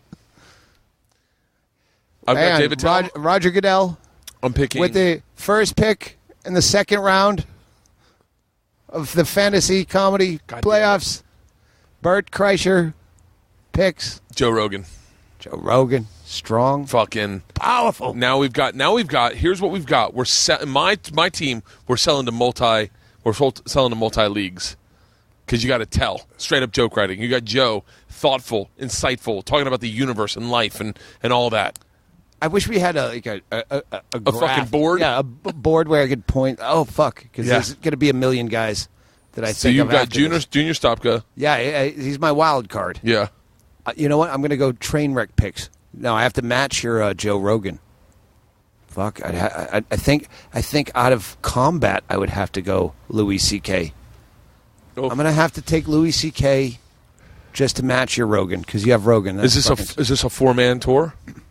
We have to have one alternate going off the rails pick. The guy that you like to watch go off the rails. Okay, I'm going still on the rails. I am going Daniel Tosh. That wouldn't be. I'm talking about it. Like no. I'm taking Andy Andrist because he makes me laugh. And we're not there yet. We got 4-man tour. Right. I'm going Daniel Tosh because I'm trying to switch it up. What I'm trying to do is go deep, thoughtful, joke writer, a little bit more edgy with a younger vibe to it. I'm trying to think of covering all my bases. Yeah. Again, I don't see people often enough. Duncan Trussell is fucking funny, but I don't think he's not a Tosh. I know my off my rails pick. You know, hang on. Again, I want to go to my cell phone. Like, who haven't I called? Yeah. Who do I know in the business still? It's the New York guys. Oh, I'll take Norton. I'll take Norton against your Tosh.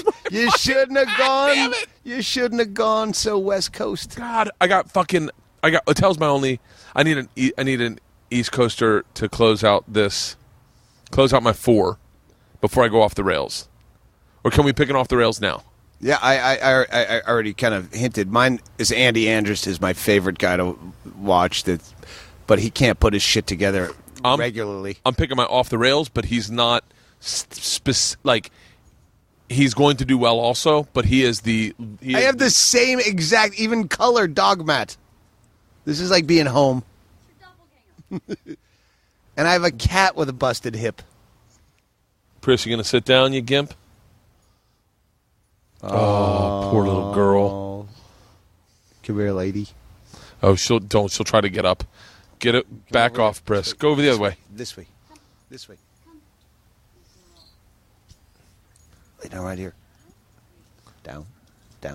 Oh, Potamus. Down. Lay down, you dumb dog. She has gotten so sweet since she's gotten hurt.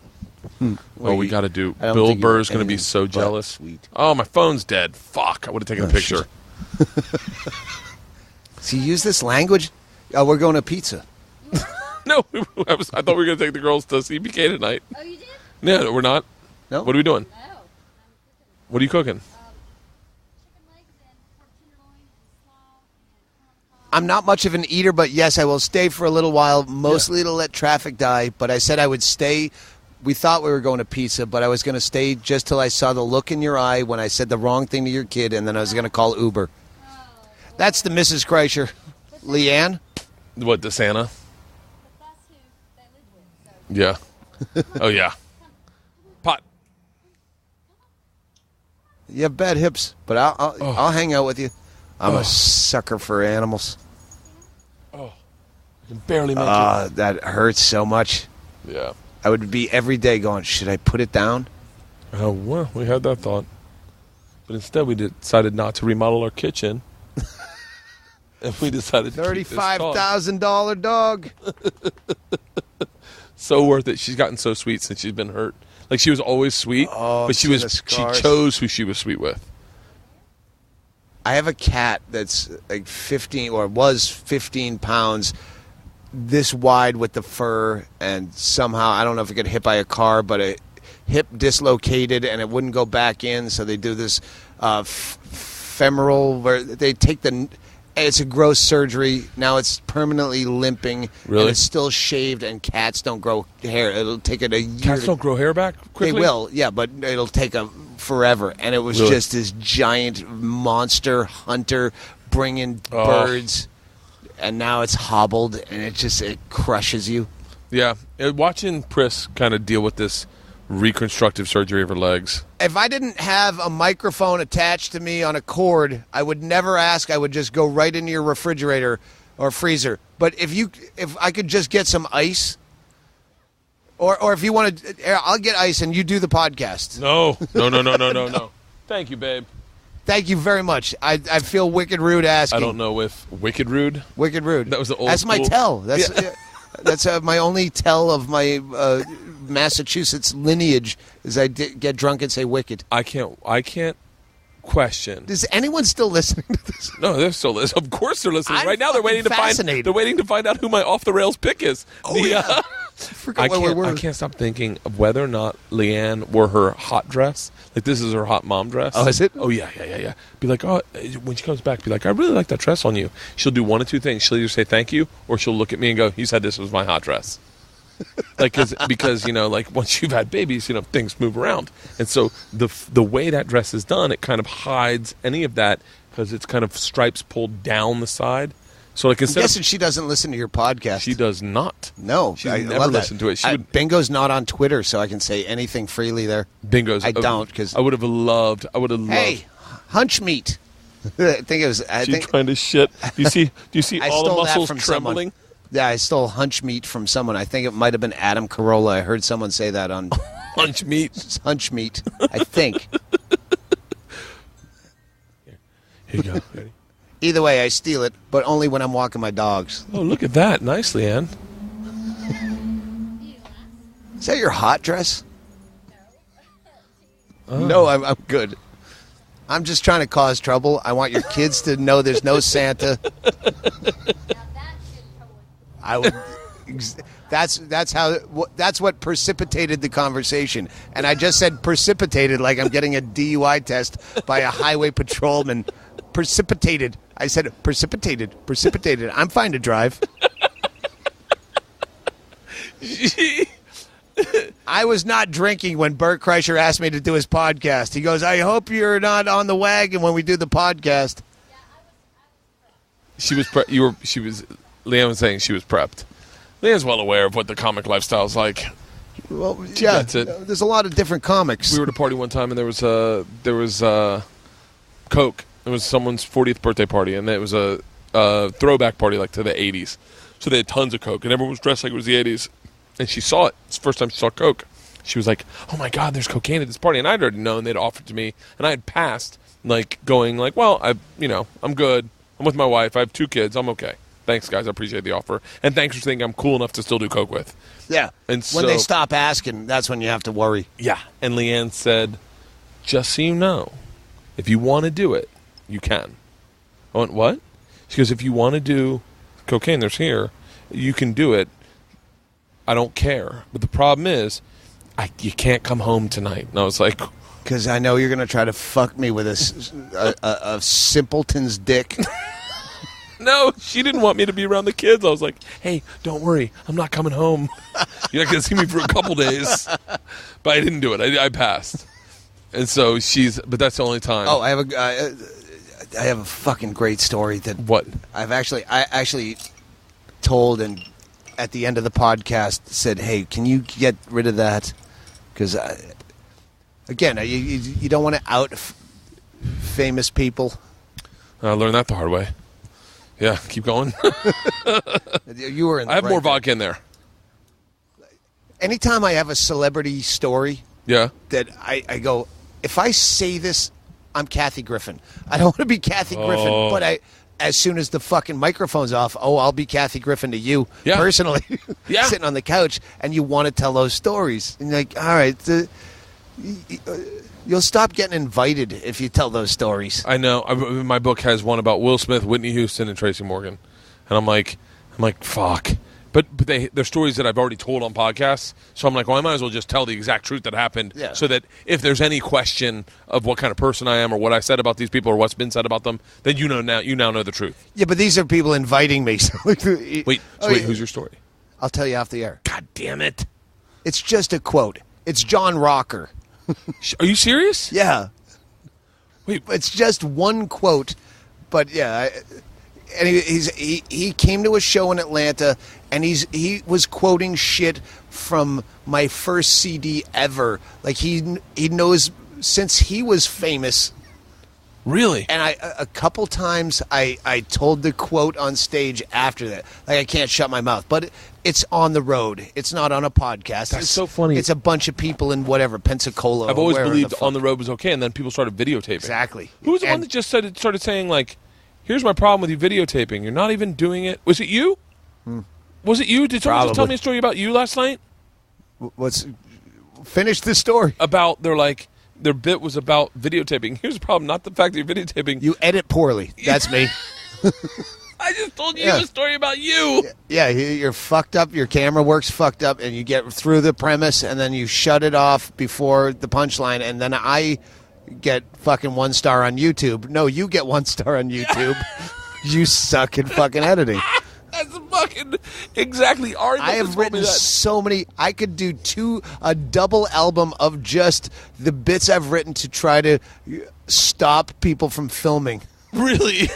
Just every different way, angle to fucking shame them, to begging, pleading, the 5 stages of death, Yeah. and then the acceptance. I've done the. Hey guys, if you see someone videotaping, please stop them.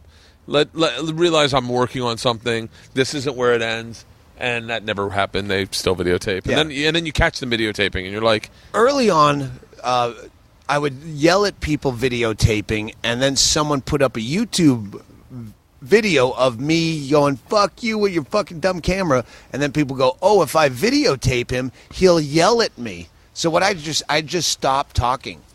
And then the crowd gets ballistic. They have no footage. They have a guy that's not talking, and the crowd fucking hates him. I'll give you one chance, and then, you know what? Next time you fucking break it out, I stop. Yeah. And then the crowd will turn on you. You'll have no footage, and they'll fucking kick the shit out of you because my audience are monster fucking angry. it's what happened was Zach had a couple blow-ups of people, and they got huge numbers. And so, everyone wanted to see Zach lose his shit on stage. They didn't realize Bill it was Burr, Philadelphia. Yeah. Same shit. Yeah, forever. and it's like you just go, God damn it, those aren't the times I want shown. Is when I'm fucking spiraling and saying the things I really regret ever coming up with. Yeah. But It used to be a doctor's visit. There was an anonymity to the room where I could have cheated on my girlfriend. I did. Again, story. I'm editing because the story sounds like bullshit. But yeah, there was one time greatest story in the world, and I can tell an audience because this is before even the internet. Maybe not before the internet, but before social networking. yeah, where before what you said became out so there. I could say anything because you don't know my girlfriend. You have not even 6 degrees of separation. I can tell you exactly what the hooker did. Where So you were doing stand-up during that time. You were doing the stand-up by on the curvature of social media. well before it. But no, but I you didn't get on. But I only started doing the road when social media was prevalent. Yeah, I MySpace. I remember Father Luke, who you brought up earlier, Yeah. got me onto MySpace in 2005. And you So- embraced it. So I was 15 years in the business without social media. Are you serious? Yeah. 15 years in the business without social media. So how this is going to sound so fucking remedial, but how did people determine who was headlining? Like, how did people become headliners? Were they just famous, or they just done it longer than the other person? Back then, the club decided that one fucking jerk off in wherever, whatever, Michigan, Columbus, Ohio, one guy that had the club Yeah. decided you're ready to headline. Who the fuck are you? You're a fucking number cruncher. You're a fucking zero. Yeah. And I still have that hatred for. So many people could be eliminated from this business if comedians were more responsible or had any business sense. Did you see an upturn when social media showed up in your numbers? Because you were still fuck doing yeah. the clubs. I do nothing for advertising now. Occasionally a weekly will put a write up in, Yeah. but I don't do morning radio. You don't do any morning radio? No, never. Oh, there's so many shows I'd like to hear you on. Tell them to move to afternoons. Oh, you got to do Cow. Are you going to Tampa? Cowhead, no, I just was there when he was getting roasted the next night. Oh, that's right. But I we're emailed driving you. from another place, and Yeah. he is afternoon. But So wait, so and this is, I fucking hate that I'm asking you this now, but because I only have a recollection of Dane Cook running how clubs looked like they should book people. Well, you only have 6,000 MySpace followers. Why would I have you headline? And I remember going like, wait, what? What are you talking about? 6,000 MySpace? Like, I'm pretty good. And they're like, well, you only have 6,000. This person has 100,000, so now he's headlining. And now I've heard in the podcasting community, people pad their numbers of downloads. There's a way to do that. I don't know. Again, I know nothing about this business, but God damn it, that makes so much sense. I'm doing someone's podcast next week who told me they get like 180,000 downloads per episode, and I was like, I didn't even know you had a podcast. But let me tell you something, 180,000 downloads per episode, I know you have a podcast. Like, I know enough about podcasting to know my numbers versus your numbers, and you do not get 180,000. But instead of, I just do you said, have fire? Do I have think fire? I think maybe it. I'm sitting on it. I don't know. Did I put it in my pocket? I might have just had it in my hand.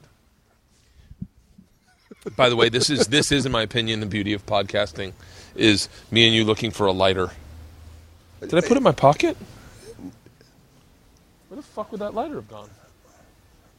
Here, I have a hold on, everybody. Hey, Doug, will you entertain anyone? Hey, I was going to go piss. I was going to go to the sneaky potty. Oh, can I? Good. Here,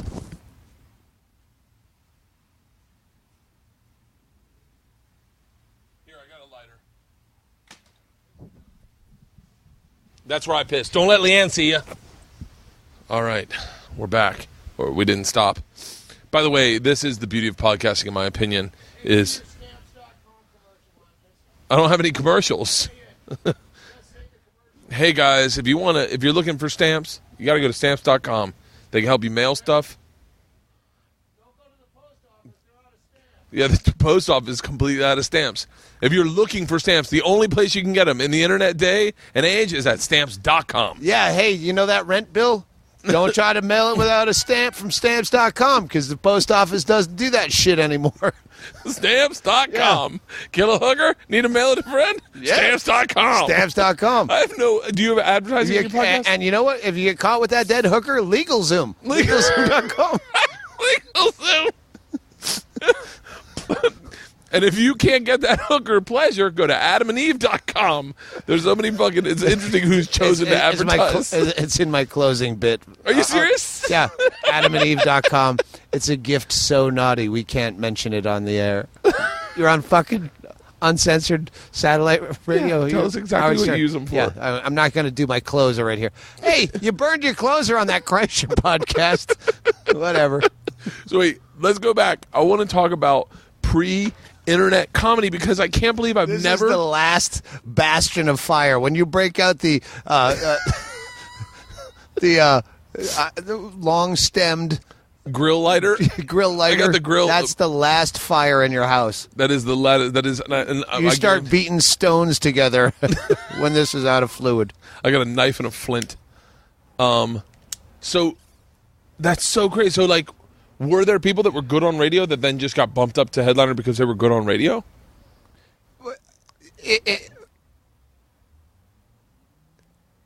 I don't even know if it was a matter of drawing.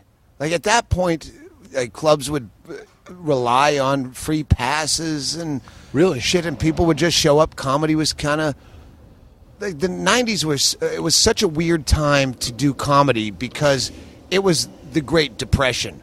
After the boom of the '80s, when I started, I stepped on stage in 1990, and they go, "Yeah, comedy's done." Really? When I started doing it, there was still primetime comedy. You know, Fox primetime stand-up. Yeah. Stand-up network comedy. Yeah. I'm trying to remember the name of... anyway, there was a bunch, and then it all died. You can't name one comedian that got famous from stand-up comedy in that decade, except for maybe Jeff Foxworthy. Really? Chris Rock... Well, yeah, but Chris Rock you took knew a him from huge Saturday downturn. Night Live. You didn't know him from stand-up. The entire decade, no one. You might Jim Carrey. Well, you know him from movies. He did stand-up, but you didn't know that. Yeah. Did you ever meet Kinnison? No, I never met any of the fucking... Even Carlin I missed. I met Carlin one time outside Boston Comedy Club. He came walking by. I want to say with Jimmy Fallon. Yep. Was Jimmy Fallon? He was fucking 22. and he physically passed the torch. Yeah. It was Jimmy Fallon. No, it was Jimmy. Who's Jimmy Miller? Is it Jimmy Miller? Carlin passed a lit torch to Jimmy Fallon and grabbed his heart and died. Jimmy Fallon. I don't know. I just watched one of the things he did, and it was some lip sync thing, and it was so entertaining. I went, just do more of that shit. I want to see you just fuck around on stage. I don't need to see you interview a fucking diplomat. Like, I want to just see you do whatever you think's funny. Don't do what the network thinks funny. Me and Becker, we're living here. Jimmy Fallon is a new kid in town.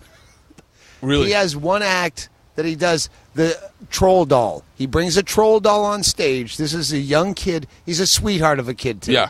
So you couldn't fuck with him. But he'd bring a troll doll on stage, and then a horrible British accent. We're doing auditions for the new jingle for the troll doll. And then he'd go into, and U2 is first. And he'd go, whatever the popular U2, troll doll, dun, dun, dun. Yeah. And there's no joke. It's just he's doing a really good song, Yeah. Mr. Jones and Me, but it's Troll Doll and Me, Counting Crows. Oh, Troll really? Doll and Me, we're going to be good Yeah. friends. And the fucking whitest audience in the world are heaving laughing. Yeah. And me and Becker are sitting in the back of the room go, what the fuck are they laughing at? Like, we don't understand comedy all of a sudden. Like, these people, we're comics, and these people are, like, dropping out of their fucking chairs laughing at just nothing. This is, like, so nothing. But he's a nice kid. So we're at this party. I think the place was called Farfalla or something. We're at some industry after hours, not after hours, but I think I remember party. Farfalla. It's not Farfalla, but it was across I from remember Yukon something called Mining Farfalla. Company. Yeah. I know Farfalla. It's not that. Anyway, it's a bunch of comics in industry, and it's some party for something. And there's a chick named Randy. We're sitting there talking about, this guy doesn't have any fucking jokes, and people die laughing, but he has zero substance. There's nothing there. And this Randy chick comes back a little while later and says, I don't know if you know that I'm his manager, but I told Jimmy what you said because I've been telling him the same thing. And you're like, no, don't tell me you said That's not how we that. meant this to be. We like the kid. Yeah. And then he came over like, he's all sad and like, what? I didn't mean it in a bad way. God. And yeah, so she's no longer his manager. And he's I almost want to say I think I know who Randy is. I think I met not a lot her. of chicks named Randy. I think I know who you're talking about. There was a handful of girls that were I said girl. Let me start that over. Fuck, I'm so worried about offending. Gals, holes, open manholes. That's what I meant. Oh, there's a bunch of open manholes that were in comedy, like right when I started, that were like running, like management, but they were also casting directors also. Like do you remember Roxanne Davis? Maybe. Yeah. Sounds familiar. Yeah. Yeah. I drive around town. I'm like, oh, fuck. Now I remember a thing. Do you feel like LA is more your home or Boston? No, I left Massachusetts. I was never a Boston guy. I grew up in Worcester, and I left as soon as I was old enough to leave. I started in Vegas, moved to Phoenix, and then I just lived out of my car. I never came up with anyone. Really? I always kind of feel left out of comedy, not ever having. Vegas was a vacuum, open mic, because the strip clubs the clubs on the strip wouldn't touch locals. They get all their talent from L.A. Yeah. So you didn't go to the local Funny Bone. I keep saying Funny Bone like I'm plugging them. But, yeah, so I moved to Phoenix to actually get work. Yeah. And at that point, comedy was dissipating. David Spade was the scene, and those guys all left. So all those guys. Oh, okay. And then all the clubs started closing, and I went on the road doing triple gigs. So I never had I never did a triple gig. I never did a triple gig, and I always felt like I didn't experience the road the way most guys did, because everyone's got this horrific. I don't even know the guy, but everyone's got a triple gig story. I, on Christmas this year, drove 2,500 miles to a gig in Winnemucca. I left Christmas morning. I was panicked. I had said the wrong thing. I didn't stifle myself on Christmas Eve, and I outed a friend of mine to his mother. Are you serious? And I woke up with shame and I'm still on Tribble's mailing list for some reason, and there was a December 26th gig in Winnemucca, Nevada, which is as close to the middle of nowhere as you can get. Yeah. It's the fucking outback of America. It's the Alice Springs, Cooper Penny fucking... So I woke up with shame, and I took my favorite road dog of the two, and I snuck her in the car, and I drove fucking 1,300 miles to Winnemucca, Nevada, over a course of 2 days just to see what poor prick had to play there the day after Thanksgiving. And I bought them drinks. Are you serious? Yeah. Do you realize what that means? Like what every comic that just heard that means that who you are? Yeah, but I think to those guys, I looked like I looked to Bill Burr when I showed up this morning. I was just some rambling fucking guy in a leisure suit just walked into this casino in Winnemucca and watched all our shows. Sat in the back? Yeah, I sat in the back. I did that with I asked one of the guys if I could do a guest set, and he goes, "Are you a local?" And I go, "Yeah, kind of." You say, "The bill's pretty full." Oh. I asked if I could do a spot on Jason Collins' show driving down the coast, and he was doing a one-nighter, and it turned out that was the only place we could eat. And he's a comic from, like, Valencia. And I was like, and I showed up, and I was with my whole TV crew. It was the only place you can eat. And they're like, we have a comedy show. I hope you're okay with that. And I was like, oh, who's the headliner? And he's like, Jason Collins. I go, I know him. I go, hey, can I do a guest set? And the guy's like, sorry, buddy. And I was like, in my head, I so badly want to go, I have a fucking TV crew with me. Like, but yeah, it kind of hurt a little bit. What is a comic? Yeah, it's a comic. Yeah, it's like, I think this bill's pretty full. So hey, I have to ask you. Wait, let me just check. 137. So if you don't want to talk about it, you don't have to. What? Have you ever talked to Stroop? That's the guy. Yeah, that's the guy. When I said, yeah, you're one guy in Columbus, Ohio. No, he's probably still pissed off. I don't think he's as pissed off as you think. But for a time, he was. For a time, he definitely was. Yeah, for a time, he definitely was. I've actually talked to him about you.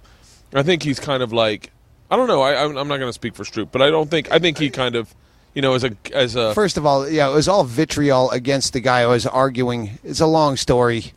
I was arguing with a guy on the internet. Dave Stroop fired Mitch Hedberg, or told him he had to dumb down to middle after he had already done several Lettermans. The middle was because Jim Short, right? Yeah. Yeah. Anyway, I got into an argument with another comedian online about who's right in this situation. Is the club owner right? Of course, I'm on Mitch's side. Yeah. And I think even Stroop, looking in hindsight, goes, it was Mitch Hedberg.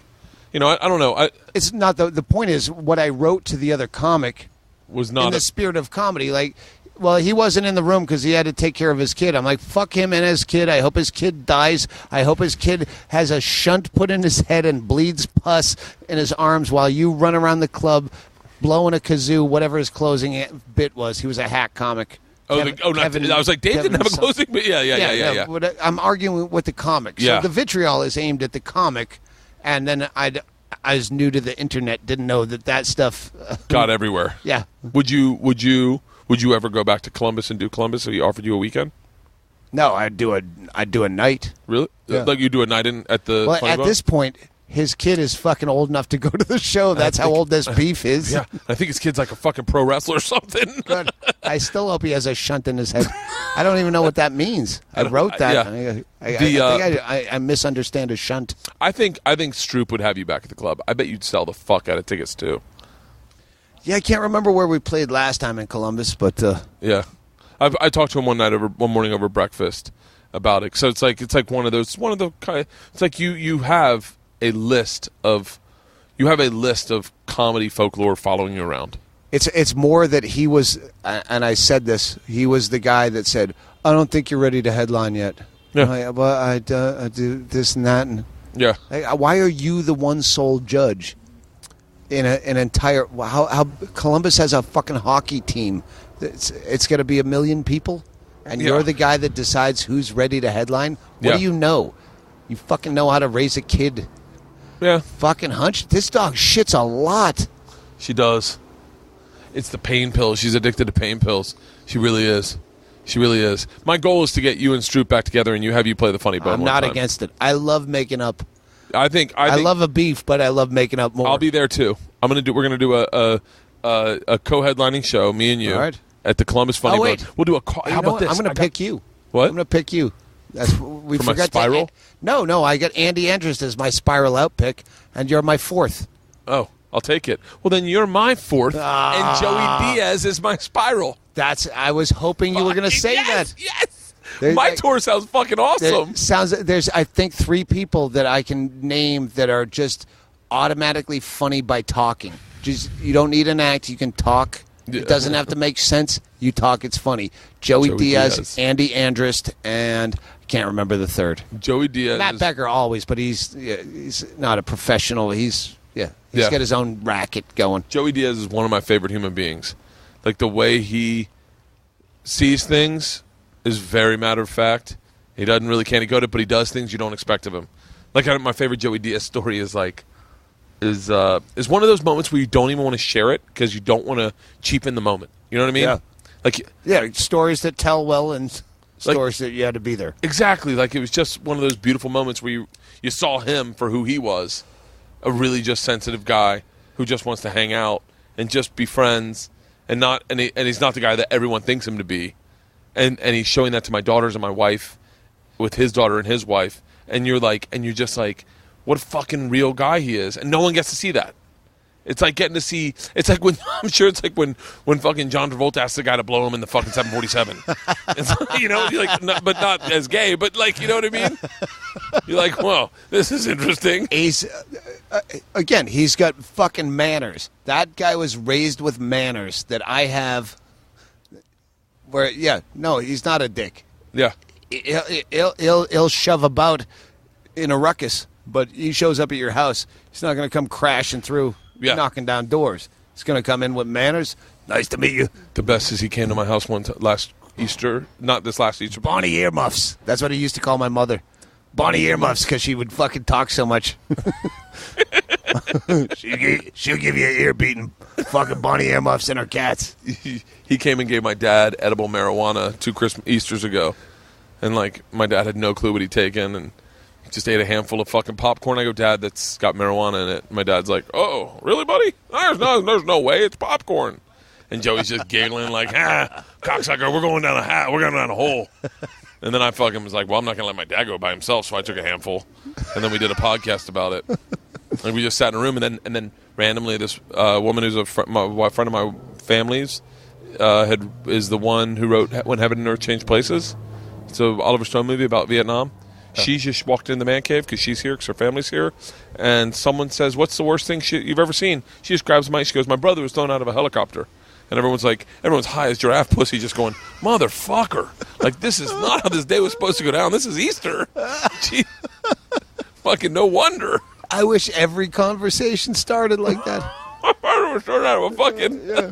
And then we fucking boiled down to how's the weather. I think I used to do a bit about that. But yeah, that's how it should end.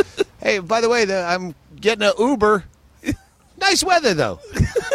I know we started with that fucking screaming body dropping from a helicopter. So now your tour, let's go back to the draft. Your tour, would it be on a tour bus? Would it be everyone meets up in cities? No, tour bus for sure. Yeah. Tour buses are fucking, they're not... If it's a tour. To have your own tour bus... One tour bus, or does everyone get their own? or do you do two? No, that's the whole point. One People tour who bus. have a tour bus, when it's just them, what the fuck? Why do you need all that? You want friends there. Would you ever think about doing a tour bus? I don't have that kind of scratch. I think Bill Burr did the math. I think It's not as expensive as it's not. It's not as expensive as everyone I'm hearing says. myself slurring, and I don't have headphones. I'm So- hearing myself slurring, and I'm... But yeah, no, they're not that expensive. So yeah, just do a one-off. What's that dumb, fucking horrible movie? Last Vegas. Oh, with the old man? Yeah, just to do like one tour of fucking piers and do fucked up places. Yeah. Do the Armory Dude, in Kearney, Nebraska. grassroots tours.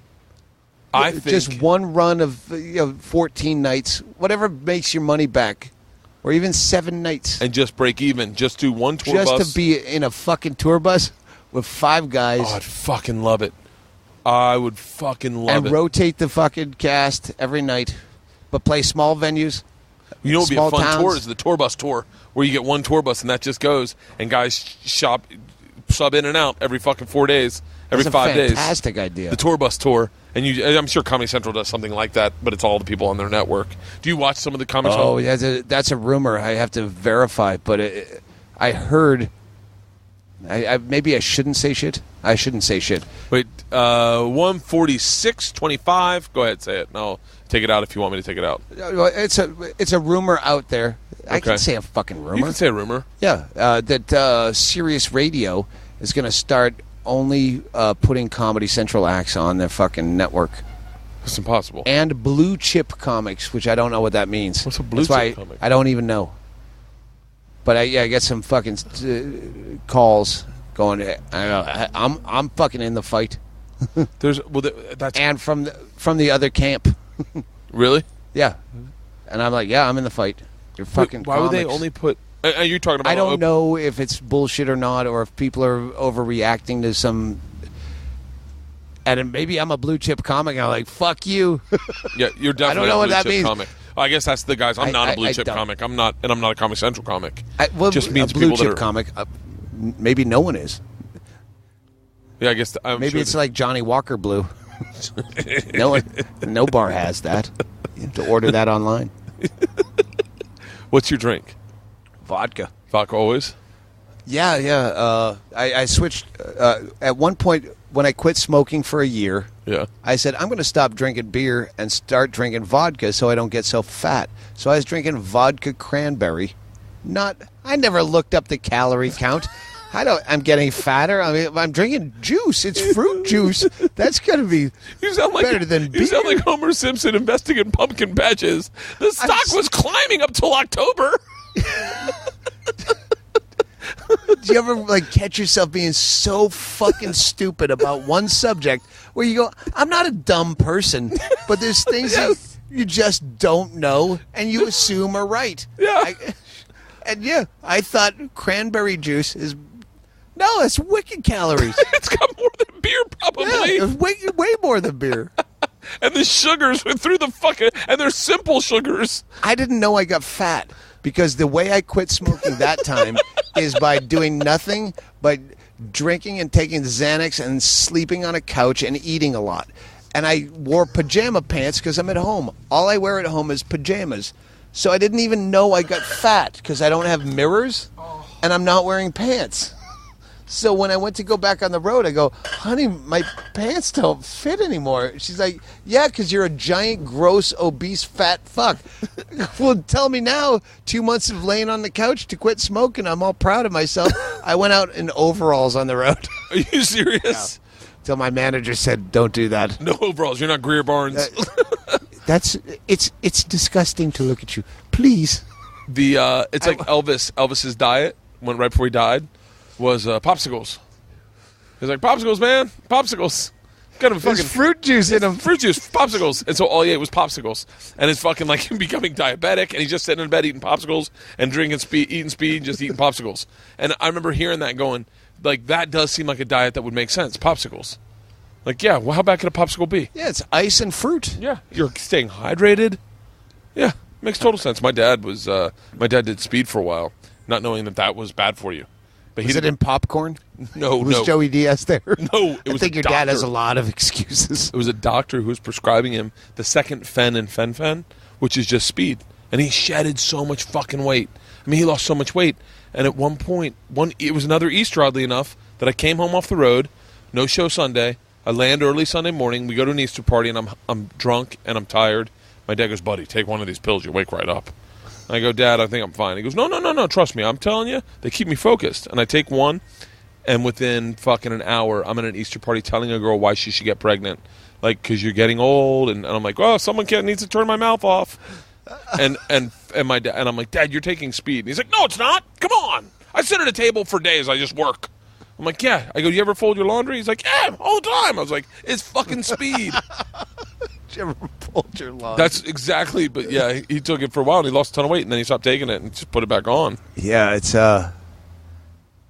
you get to an age where you go, all right, there's a trade-off either way. Do I want to be happy or fat or alert or funny or I want to be just healthy enough so that I can keep drinking my blood pressure can stay good, and then I can, like, every now and then do some physical activity and work out and not hurt myself. Because right now I'm just hurting myself every time I do something physical. Like, I hurt my back, I hurt my left arm, I get a fucking pull of muscle in my groin, and I'm like, God damn it. Yeah, all or nothing. Yeah. I'm going to do all the exercise in the world today. Yes. Blow out everything. Like you were in then I ninth can't grade. move. Like you were in ninth grade and you're like, my tits hurt. Oh, it's called doing push-ups. All right, here we go. I feel like I'm fucking there. Yeah, that's Are you chewing? No, I'm just spitting. You just I'm spit? from the You a South. baseball player? Yeah. Really? It's like one of those things. It's like a habit. Why is that a baseball thing? It disgusts me. I don't know. the Georgia worst does it. thing. Georgia does it when she plays softball. She'll spit. Because I do it. As soon as I put a baseball glove on, I start spitting. But only baseball players do that. It's a fucking grotesque Southern habit. kids. Southern kids learn how to spit at a very young age. The Chinese do it, but I'm saying in Really? sports. Oh yeah, the Chinese. Yeah, I got a great story off the air. All right, let's can this goddamn podcast. All right, let's wrap we it have up. Better stories. So we off have the air. this is part of the two-parter that you've listened to. Do you have anything to plug? Stamps. I love stamps. You know what? To tell you the truth, I don't give a fuck where they come from. If I have to lick them, I'll lick them. I love a stamp. But a stamp right in my house? Call the post office. They'll mail you stamps with a credit card. Or get stamps. Stamps.com. Or stamps.com. Just as long as you use stamps and mail things. Because I don't check my email. I wrote you a letter. How come you didn't get it? Yeah. I love letters. Hey, this podcast is brought to you by Bingo, my girlfriend, at 212 Van Dyke Street, Bisbee, Arizona. Steal some shit from work and mail it to Bingo. Mail it to Bingo. Doug, I appreciate you doing, man. This has been, I'm fucking well in the bag. I think it lived up to what everyone was looking for it to be. Everything I was looking for it to be, and I'm the only one that counts. And you. And fuck your listeners and my listeners. Click. Love you guys. Love you, Doug. I love you.